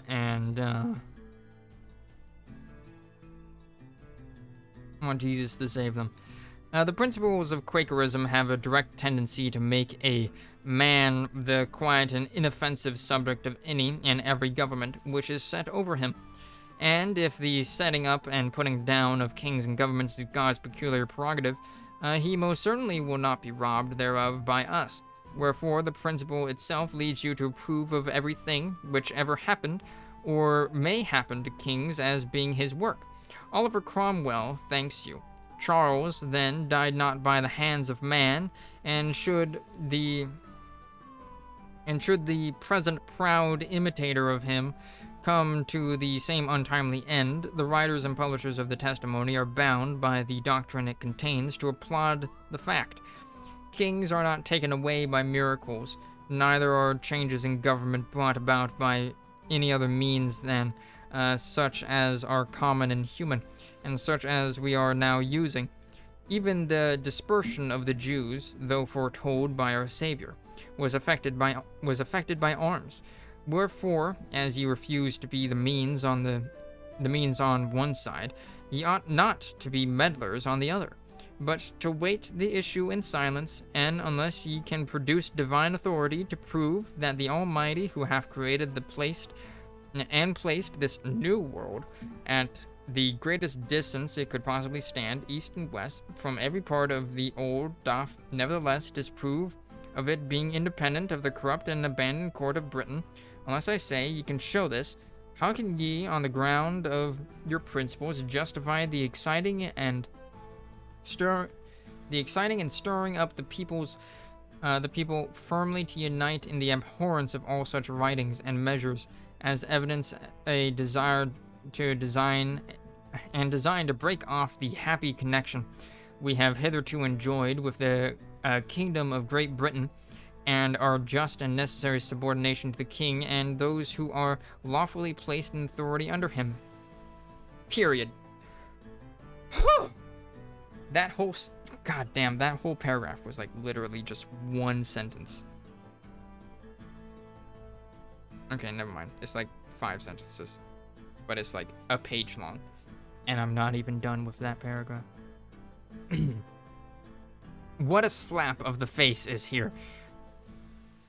The men who, in the very paragraph before, have quietly and passively resigned up the ordering, altering, and disposal of kings and governments into the hands of God, and are now recalling their principles and putting in for a share of the business. Jesus saves, and so does 60 cal lead balls.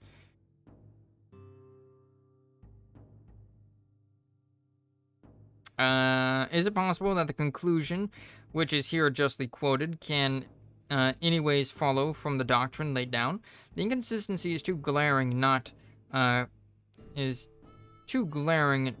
be seen, the absurdity too great not to be laughed at, and such as could only have been made by those whose understandings were darkened by the narrow and crabby spirit of a despairing political party. For ye are not to be considered as the whole body of the Quakers, but only as a factional and fractional part thereof. Here ends the examinations of your testimony, which I call upon no man to abhor, as ye have done, but only to read and judge of fairly. To which I subjoin the following remark: that the setting up and putting down of kings most certainly mean the making him a king, who is yet not so, and the making him no king, who is already one. And pray, what hath this to do with the present case? We neither mean to set up nor to pull down, neither to make nor to unmake, but to have nothing to do with them. Wherefore, your testimony, in whatever light it is viewed, serves only to dishonor your judgment, and for many other reasons had better have been let alone than published. First, because it tends to the decrease and reproach of all religion whatever, and is of the utmost danger to society to make it a party in political disputes. In other words, he's saying, keep the church separate from the state, my dude. Secondly, because it exhibits a body of men, numbers of whom disavow the publishing political testimonies, as being concerned therein and approvers thereof. Thirdly, because it hath a tendency to undo that continental harmony and friendship which yourselves, by your late liberal and charitable donations, have lent a hand to establish, and the preservation of which is of the utmost consequence to us all. Final paragraph. And here, without anger or resentment, I bid you farewell, sincerely wishing that as men and Christians ye may always fully and uninterruptedly enjoy every civil and religious right, and be, in your turn, the means of securing it to others. But that the example which ye have unwisely set, of mingling religion with politics, may be disavowed and reprobated by every inhabitant of America. Denise. All right. We're done. I did it. Y'all Quakers need Jesus.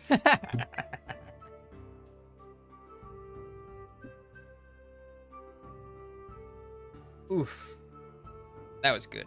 That was good. I'm glad I read that. That was my first time ever reading that. Why don't they teach that in American schools? It's weird. Alright, I can now turn YouTube appearance back to dark mode. Welcome to the guild, initiate left justified. Hello. Welcome. I don't normally do this kind of thing. I usually just play video games and tabletop RPGs. Ugh. Big stretch. Ugh. Alright. So yeah, that was Common Sense by Thomas Paine. First ever reading of that. Very nice. I can definitely see the beginnings of ideology that would later become Americanism in that. Alright. Shall not be infringed, yes. So. God, this song is 8 minutes long. Stop that. My voice is dying, so. Boop. We're gonna end here for today. My voice is dying, and my eyes are kind of like getting all bleared because, you know, I've been reading for 4 hours straight. But that was the July 4th special stream. During the week, we're going to be returning to Mass Effect Legendary Edition. As I said, I don't normally do stuff like this. But last year, I read the Declaration of Independence and Constitution of the U.S. and all of its amendments, so I figured, why not keep up the pattern by reading more historical documents concerning America and its founding. Ah, I see. 2 Zone viewers united through Thomas Paine. Excellent. Alright, but I stream every Tuesday through Friday, starting at about 4:30 p.m. PST, going till around 8:30 p.m. PST, which is like about 30 minutes ago.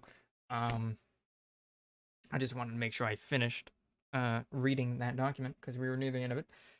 Uh, except for Thursdays, where I end at 7 p.m. because Critical Role is on, and I stream bi-weekly on Mondays at the same weekly daytime. And the next bi-weekly Monday is tomorrow. And so during the weekdays, I play video games. Right now, we're playing through the Mass Effect Legendary Edition, and we're currently on Mass Effect 2. Um, so there's that, and then once that's done, we'll be doing Mass Effect 3, and then after that, I think we'll be doing Legend of Heroes, Trails of Cold Steel 2. Originally, I had planned on doing Alan Wake, because I had earlier this year played Control and really loved it. But I've decided that I want to delay that until October because it's a bit of a spooky game, or a spooky tangential game. Um, and other than video games, on Saturdays, starting at about 9:30-ish p.m., well, 9:15 plus or minus 15 minutes, depending on when everybody gets there, going till around 1 to 1:30 p.m. or a.m. PST, I stream a Stars Route Number tabletop RPG campaign called Dust in the Wind. And let's see, where to send y'all off to.